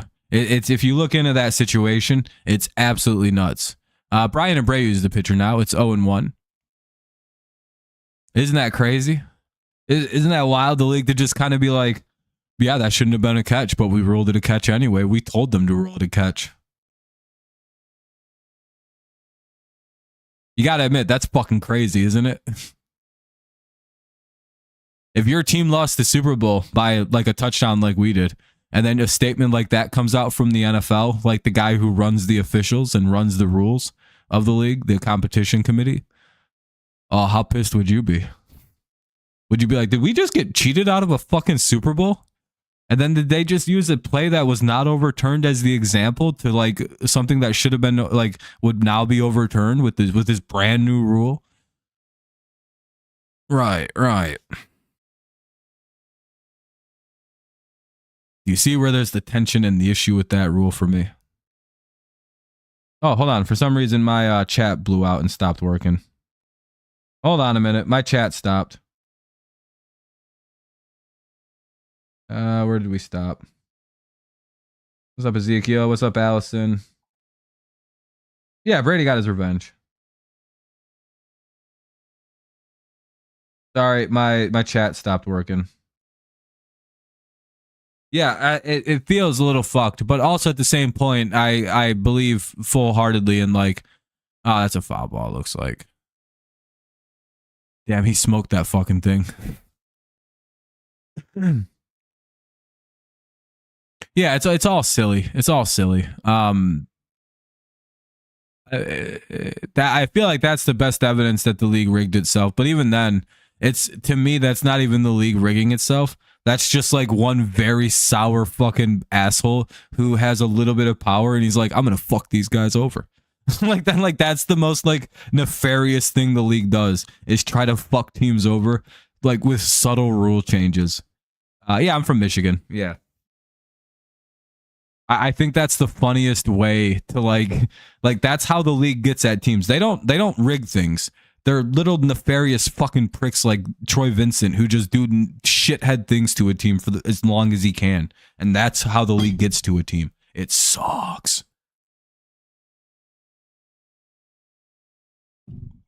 Again, if they'd rig it, Aaron Rodgers would have like 5 Super Bowls.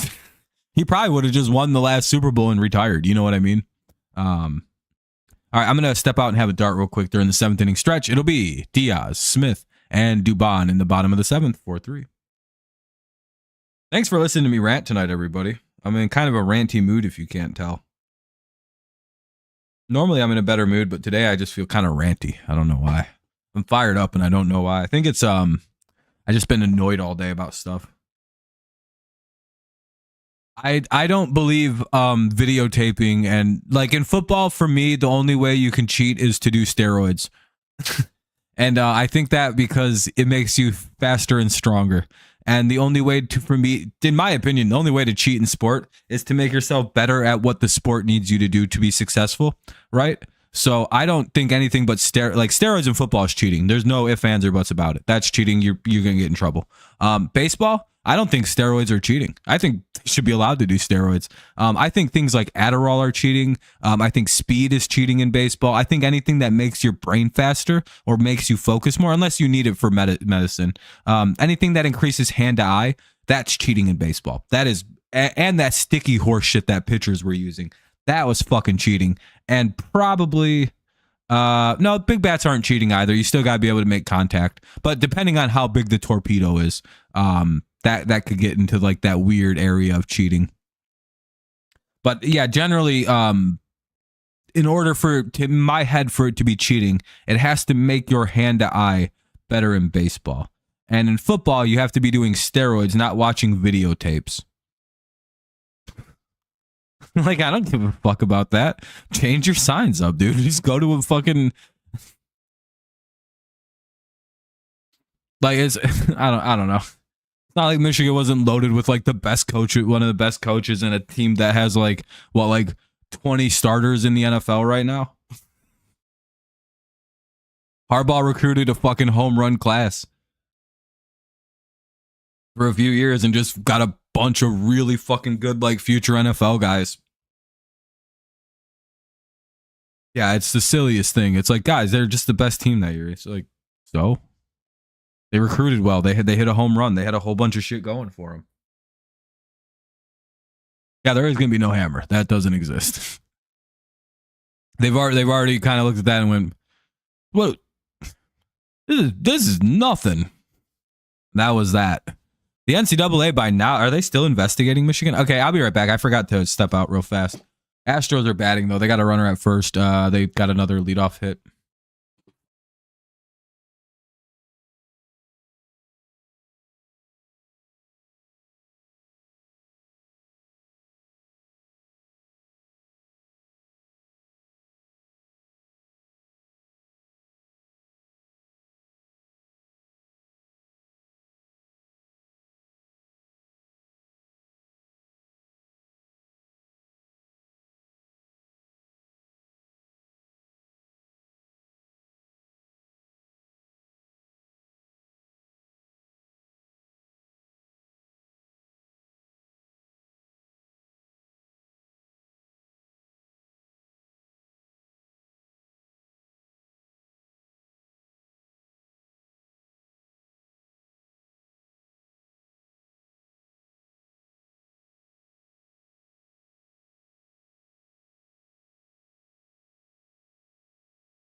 This ain't looking so great.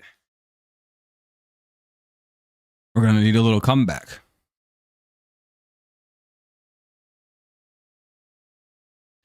Brr. Do you think? Oh, boy.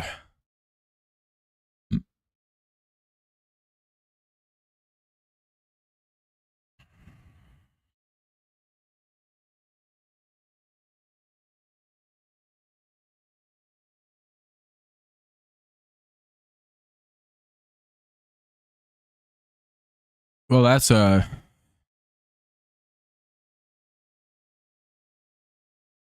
it's 6-3 now. It's not looking great. This may be all she wrote. Our pitching blew out today. Didn't have it. Yeah, I don't think Nick Chubb's. I don't know. I feel like Nick Chubb's kind of over. Like, unfortunately, I think those injuries are a little much to overcome.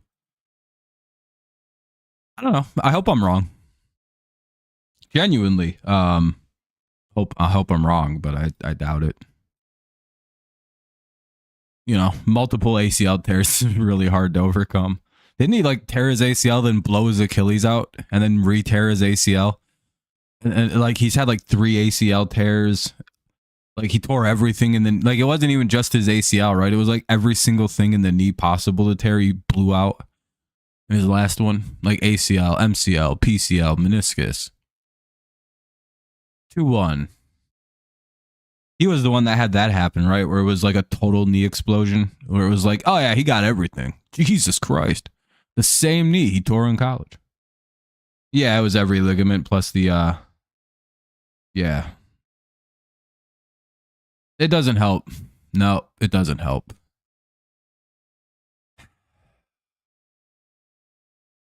Does not, Jay. It does not. Our defense not playing great. Pitching isn't looking good. Offense has been kind of sloppy. Not our night. Hopefully we come out stronger in game 2 tomorrow. But we're also pretty good at the end of games too. If their bullpen's a little slouchy at the end of it, it'll. But again, we're also playing a team that pitches very well, so we're kind of probably fucked here. Just to put it kind of bluntly. Again, sorry I've been super ranty this evening. I think it's been entertaining to some extent, more than this game. Hey, they get McCormick 1 away. No problem, Allison. No problem. Pretty sure Gabriel should be back now. He should be allowed to talk again. He only got timed out for 30 minutes. He should be back if he's wanting to.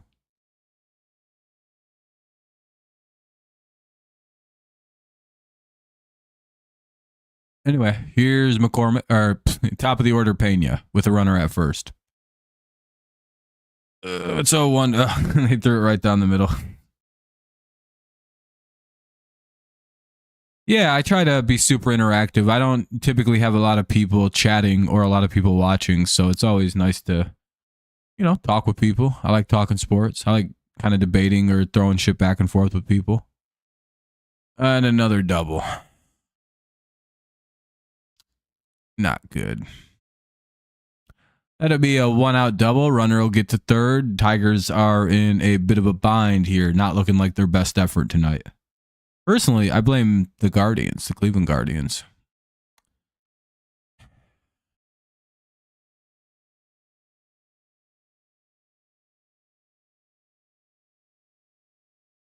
At least Cleveland has Shadur Sanders they get to have. You know how funny it's going to be when Shadur is the best quarterback of the class by like a country mile? Again, I don't know why he fell in the draft. It had to be skipping the combine, dude. That literally had to piss everybody off. Like he had to have pissed everybody off, and he fell because he pissed everybody off. Because skill wise, he's better than Cam Ward. Cam Ward's just more mobile. Shadur's like a pretty good thrower of the football. He's getting better every time I've seen him throw. He makes really good reads. Puts the ball where it's supposed to. Is super accurate. Good arm. Not very mobile, but I don't really care about that. Chase Lee will come in to pitch for the Tigers. Genuinely don't see a world where he should have not been at least a 2nd round pick. None of those quarterbacks are 1st round picks, but I don't think people mind Dion. I don't think the dictating and like being like that was a big deal. Because again, the Mannings did that too. But the difference between what Eli and Peyton did was Eli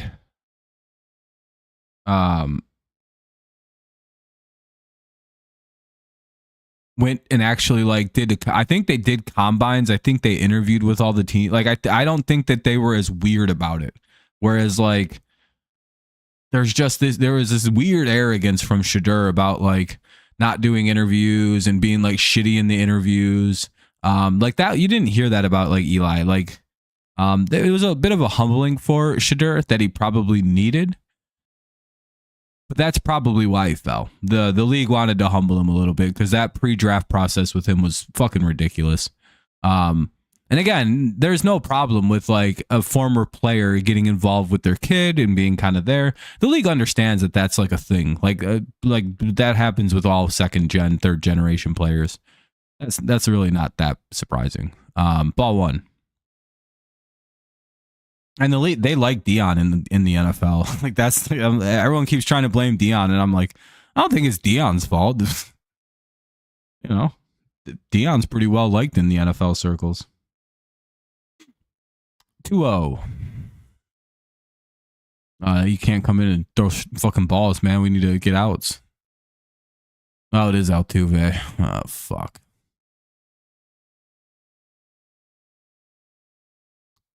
I think the big issue, again, to me anyway, 3-0, was just kind of being stupidly arrogant about everything.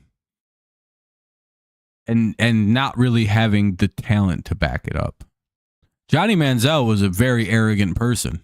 However, he was also inarguably one of the greatest college football players of all time. Yeah, and like the difference is Johnny's talent wrote him a check a mile long. Whereas our friend Shedeur does not have that. And they score another run. It's 7-3. I don't know. Did they get the out? Nope. I think the guy's safe at first, too. Son of a bitch.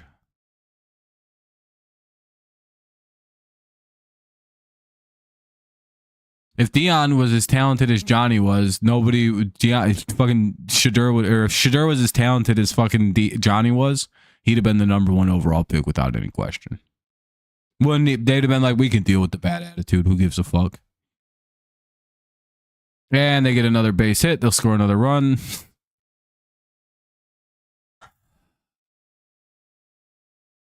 Eight to 3. Damn, dude. This is our first like actual beatdown since we played the fucking actually we get beat every so often like this, like 6-0. It's whatever. Yeah.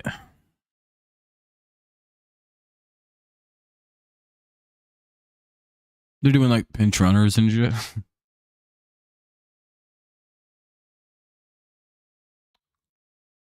Not great. 8-3, bottom of the 7th.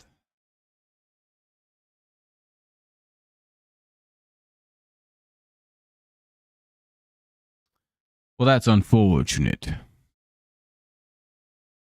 Hey, you never know, though. 5-run, 6-run comeback. We got this. Push it to a save in the bottom of the 9th.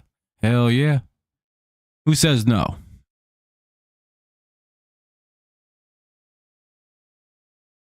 No, there's nothing wrong with the Astros. They just won.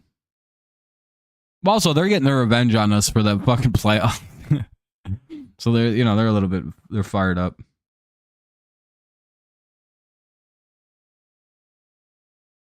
I honestly never bought into Johnny football, even at A&M, backyard football shit. Yeah, no, it usually doesn't. But I also think that if Johnny wasn't on a lot of drugs,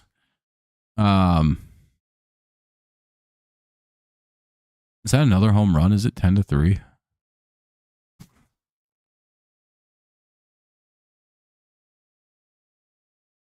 Or did we just make a bunch of errors?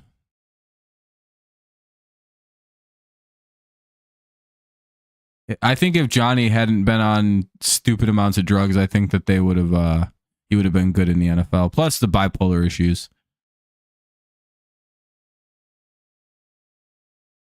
I think he would have been like a Lamar Jackson type. Yeah, I don't care about individual games. What is going on? Do we get an out? Friday singles. How the hell did that guy score from first?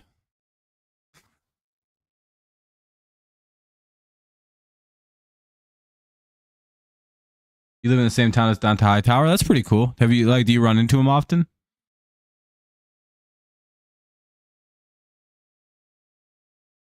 What are the Tigers challenging that they scored?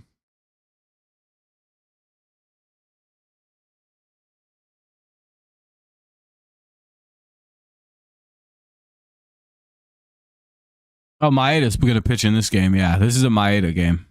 I don't want to see any of our bullpen used other than Kenta. See, everyone asks why we have Kenta Maeda on the team. Well. You wonder why we have Kenta on the team, and I tell you why. 9-3. Who else would you put in this game? Whose arm do you want to waste right now? Nobody's. You throw Kenta out there for an inning or two. Let him finish his shit. That guy scored from first on a single.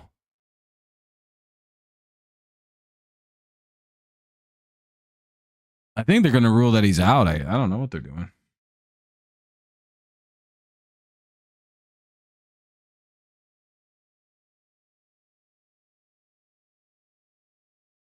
I don't know what's going on. I'm guessing it got challenged. He's out. I was going to say he's probably out. I doubt he scored from home. That's fucking crazy, dude. Like, that's actually kind of insane if somebody scored like that quick. What the fuck?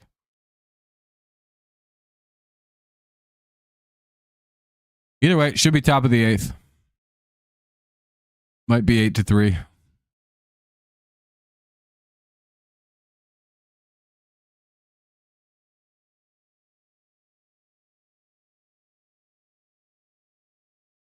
Bum, bum, bum, bum. I hate how long it's taking to.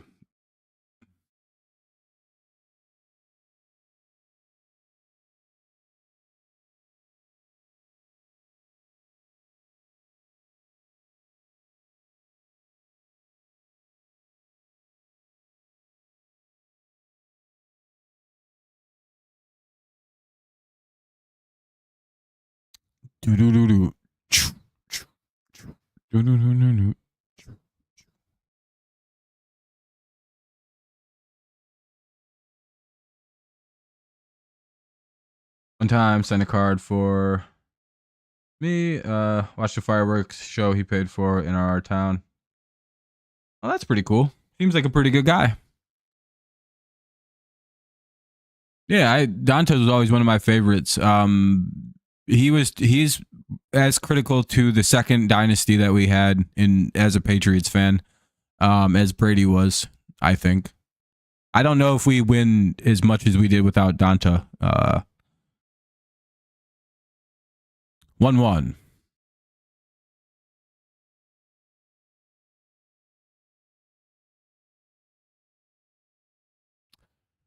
One away.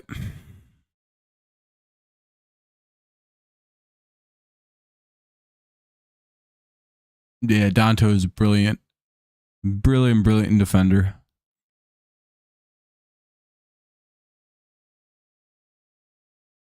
You know what's funny is one of my all-time favorite defensive players ever is Gerard Mayo.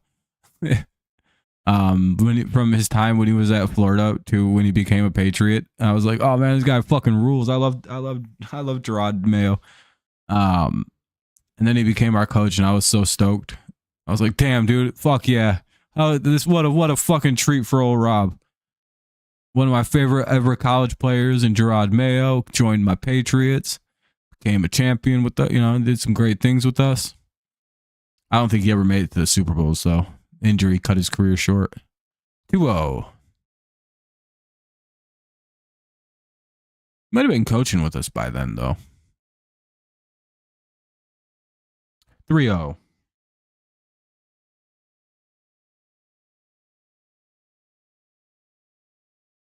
All right, might get a base runner here.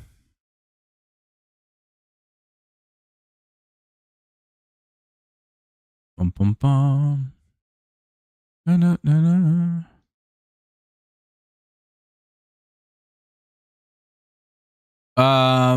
I think it might have been the other way around, where Mayo might have coached him as a backer. Hightower is a little bit younger than Mayo by like 5 years or so. Yeah, everyone likes Big Vince. He's hilarious. Torres walks, 1 on, 1 out. Here's Malloy. Maybe we can get some runs. Oh, Ort is the pitcher for the Astros, by the way. He came in to pitch. I may start wrapping this up after this half inning if we don't score. I don't want to watch anymore. This is hard to watch. But at the same point, I'm already in the top of the 8th, you know? Can I make it through 2 more commercial breaks? I think I can do it. I think I can power through.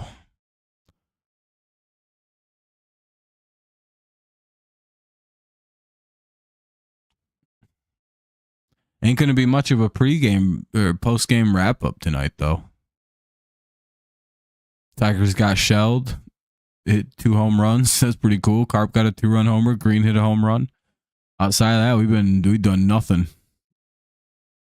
Thank you, Alice. I appreciate it. 2-0.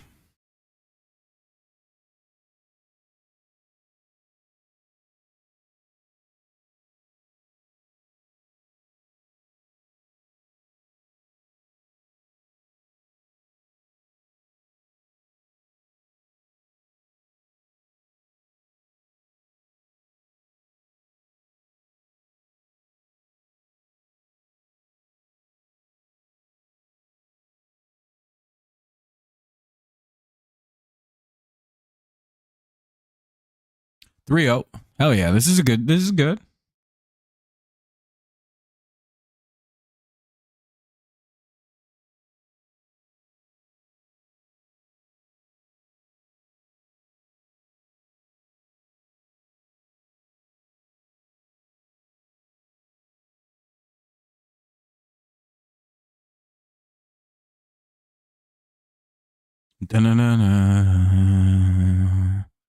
Dun, dun, dun. Hey, Riley Greene homers. It's 8-5. His second of the game. All right, we're back in this shit. Now we're only down by 3. Let's go. Hell yeah, dude. Now we get a whole game. Hell yeah, Josh. I appreciate you, man. Good looking out. All the people who left us early feel like retards now. They quit too early. That's why we never give up faith here. And that's why I always put the rule in that I can't leave until after an inning. All right, 8-5. It was a 2-run homer, my bad. 8-5. Tigers somehow back in the game. Damn, we're not going to get to see Kenta pitch tonight. That's a bit of a bummer. Are they going to really do a pitching change? You fucking pussies, dude. Just walk him. Ain't even good.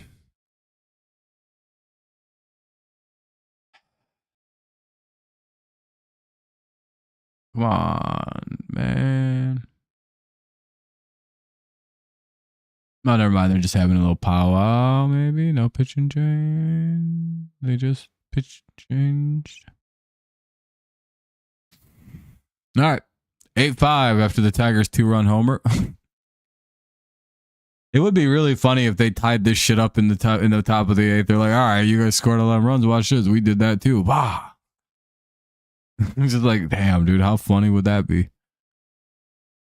Down by 3. It's 8-3. They're 8-5.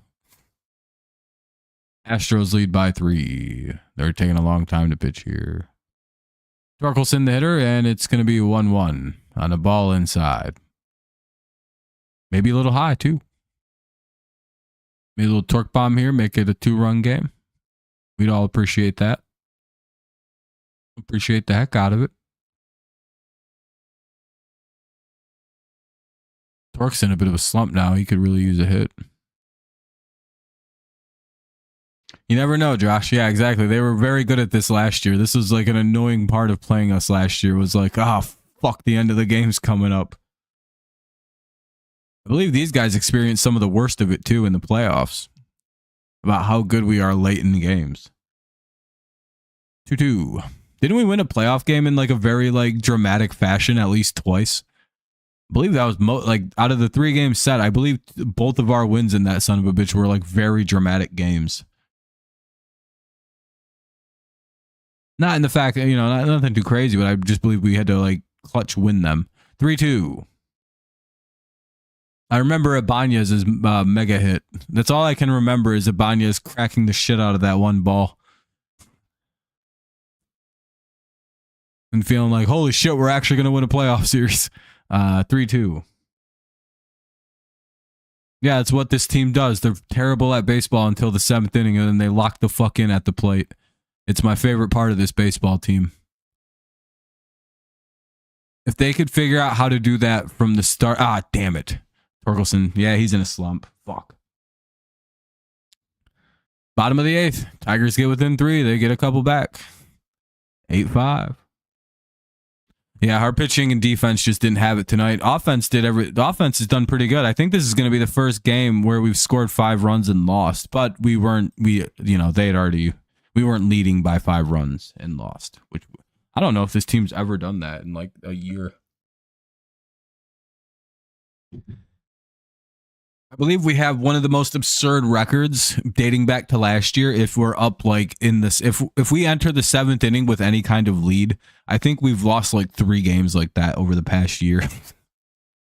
And then if we have over a 5-run lead, I don't think we've lost a game like that in like 2 years or something like that. It's one of them stats you look at and you go, holy shit.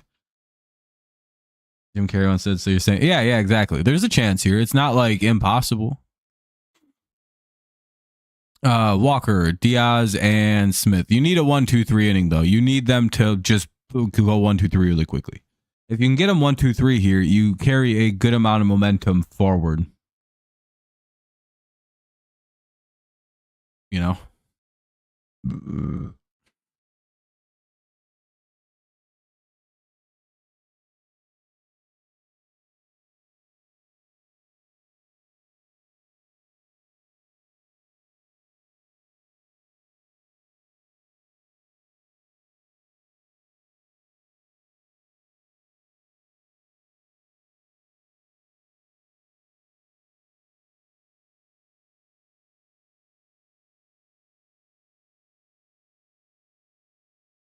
All right, what do we got? Oh, they're bringing Tyler Holton. Cool. Oh man, I'd go to bed if I were you, but I feel you. Oof. I teach at a college and go to school still. So I'm on summer now. I'm getting like an advanced degree though. That's part of the reason I teach there. My break's like a year or a week, and then I'm back for summer classes, and then when summer 2 hits in June, I'll be working in a factory. That's a lot tougher than what I do.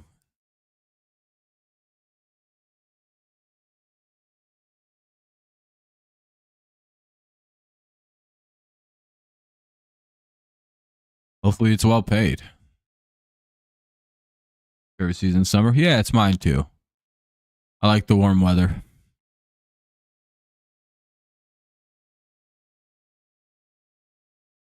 Jesus, man, that's a long day. You at least get like weekends off. I know some places do and some places don't. 0-1.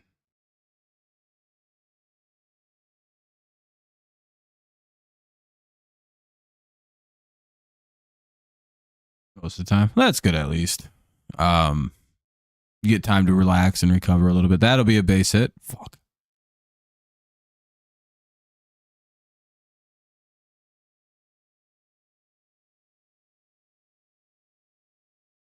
But it's hard to turn down the money. Yeah, I'd imagine it's probably you probably get paid decent money based on the way you're describing it. So, I mean, that's probably not bad.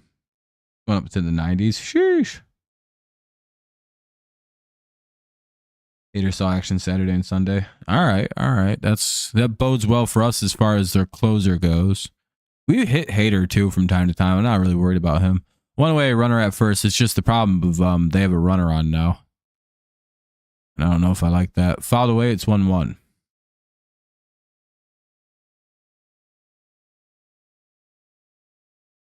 Damn, everyone just keeps leaving as it's like I've never had the reverse happen where people leave at the end of a game. I guess everyone just assumes the game is over. 1-1.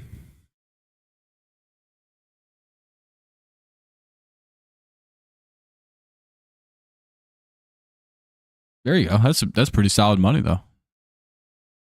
That'll be a pop out to the second baseman, 2 away, runner at first. It's good money. It adds up, especially if you get your time and a half and stuff. Sheesh.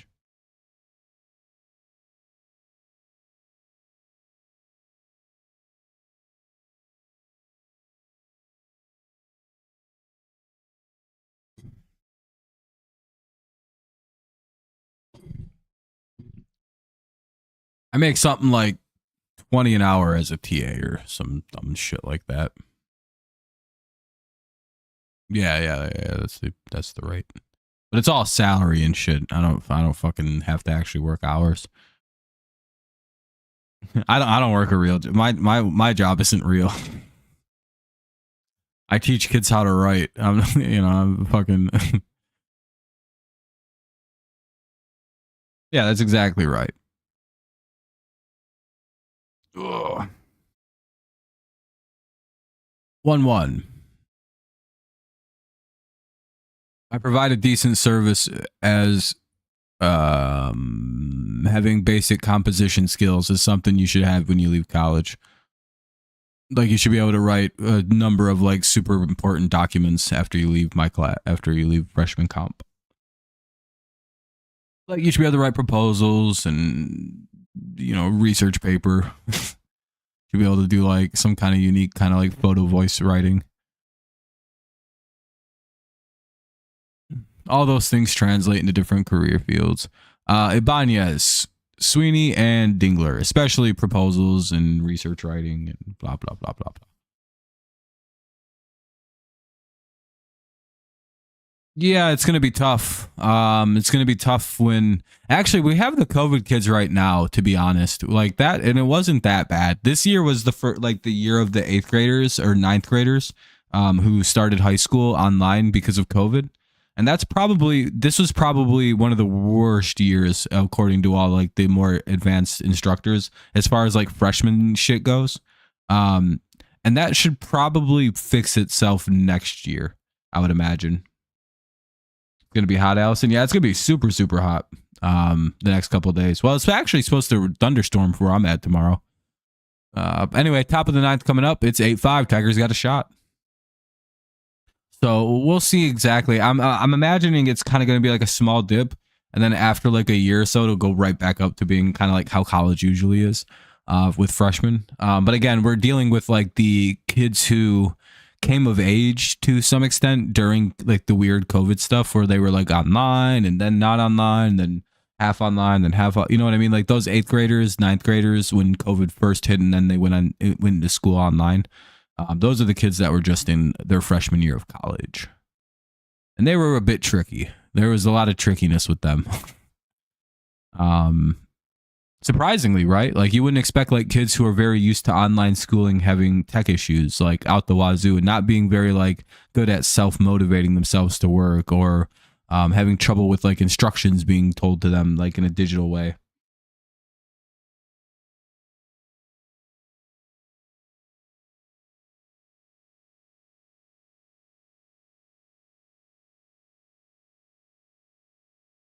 Yeah, now punctuations, whatever. You have to work late shifts until 9. Well, that's not fun, Allison. That's all right, though. I mean, you got to work when you got to work. I used to always have to work late shifts. Ugh.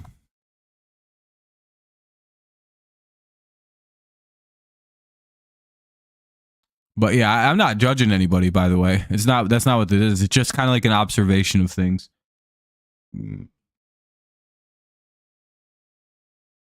And again,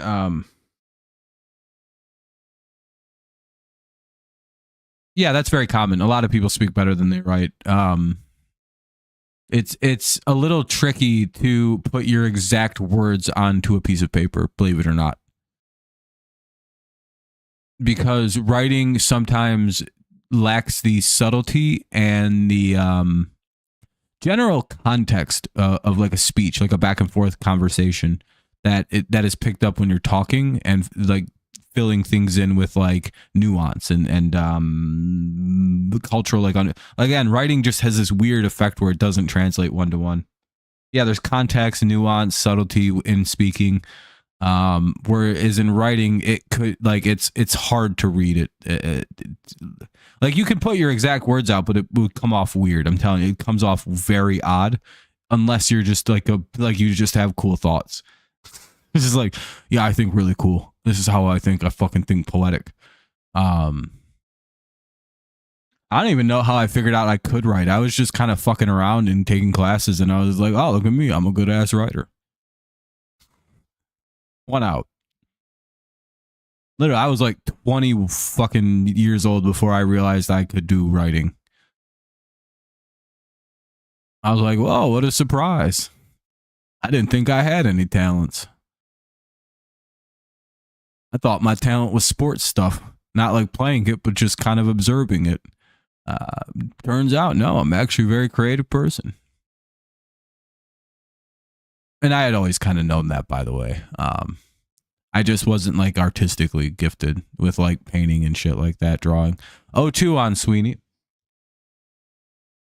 I'm very good with like building things and like baking. Like, you may not think of that as like artsy, but it is. There's an arts to it all. Yeah, texting is terrible because I overread a text sometimes because of like the way I read. Damn, Sweeney strikes out, 2 away with nobody on. Here's Dylan Dingler, our last hope. He's over for 3 with 3 strikeouts. Yeah, I don't know. At least he went down swinging, I guess. I don't know.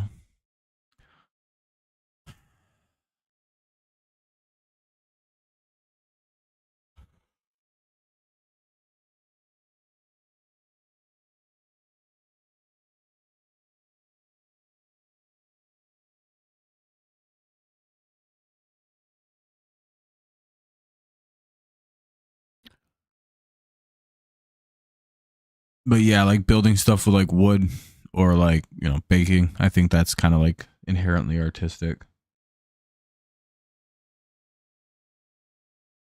And those were things I was pretty good at.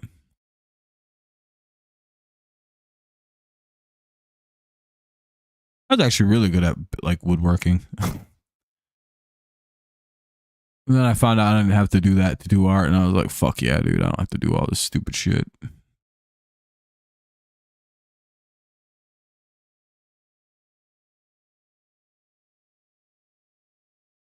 I don't get mad at a guy for going down swinging. This, like, I hate when people go down looking. I hate it.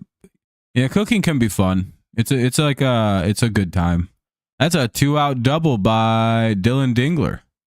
All right, we're still in this, boys. Baez gets on, then Carpenter hits a 3-run homer. We fucking tie this game up with 2 outs. They'll never see it coming. 8-5, 2-out double by Dingler. Let's see what Javi can do. Oh, they're going to really do a fucking pitching change. Oh, no, they're just going to talk to him. You guys won 138 to 84. So you won by 54 points. Very subtle. Do you think that's a good number?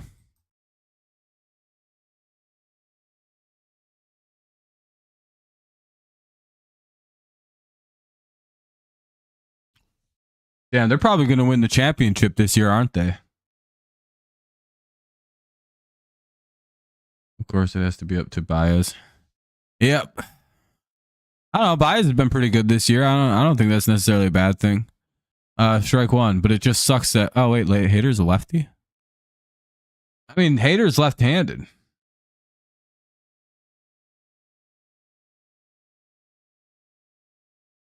Hold on a minute. Hold on. This could actually go our way here in a second. Except for Carpenter's up. Oh man, that sucks. Blanco did pretty good. We got a couple runs off him. Pitches fouled away. It's 0-1.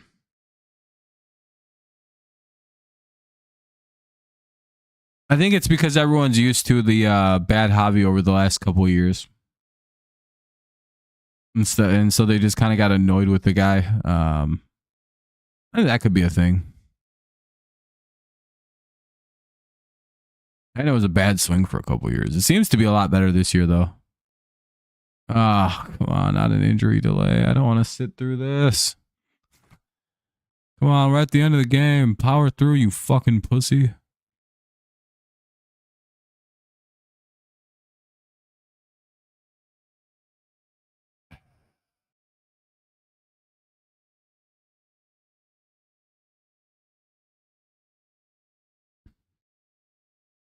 Damn it.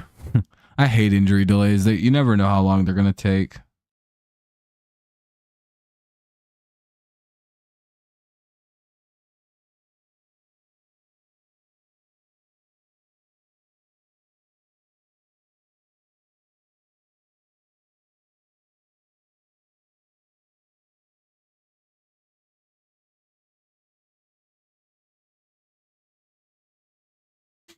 Oh. You just ready for football already? Yeah, I mean it's been a while. It's been a couple months. Ball one in the dirt. I'm surprised Hobby didn't swing and smack it over the fence.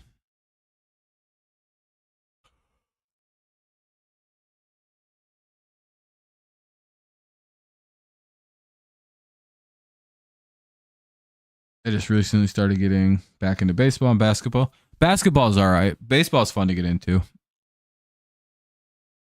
Bias. 2 fucking 1 2. Damn. What's up, Kev? Look, I mean, you guys are probably going to win. You're up 8-5. Tigers have been dead at the plate all day. Pretty much all of our runs are on home runs tonight. We haven't manufactured a fucking thing.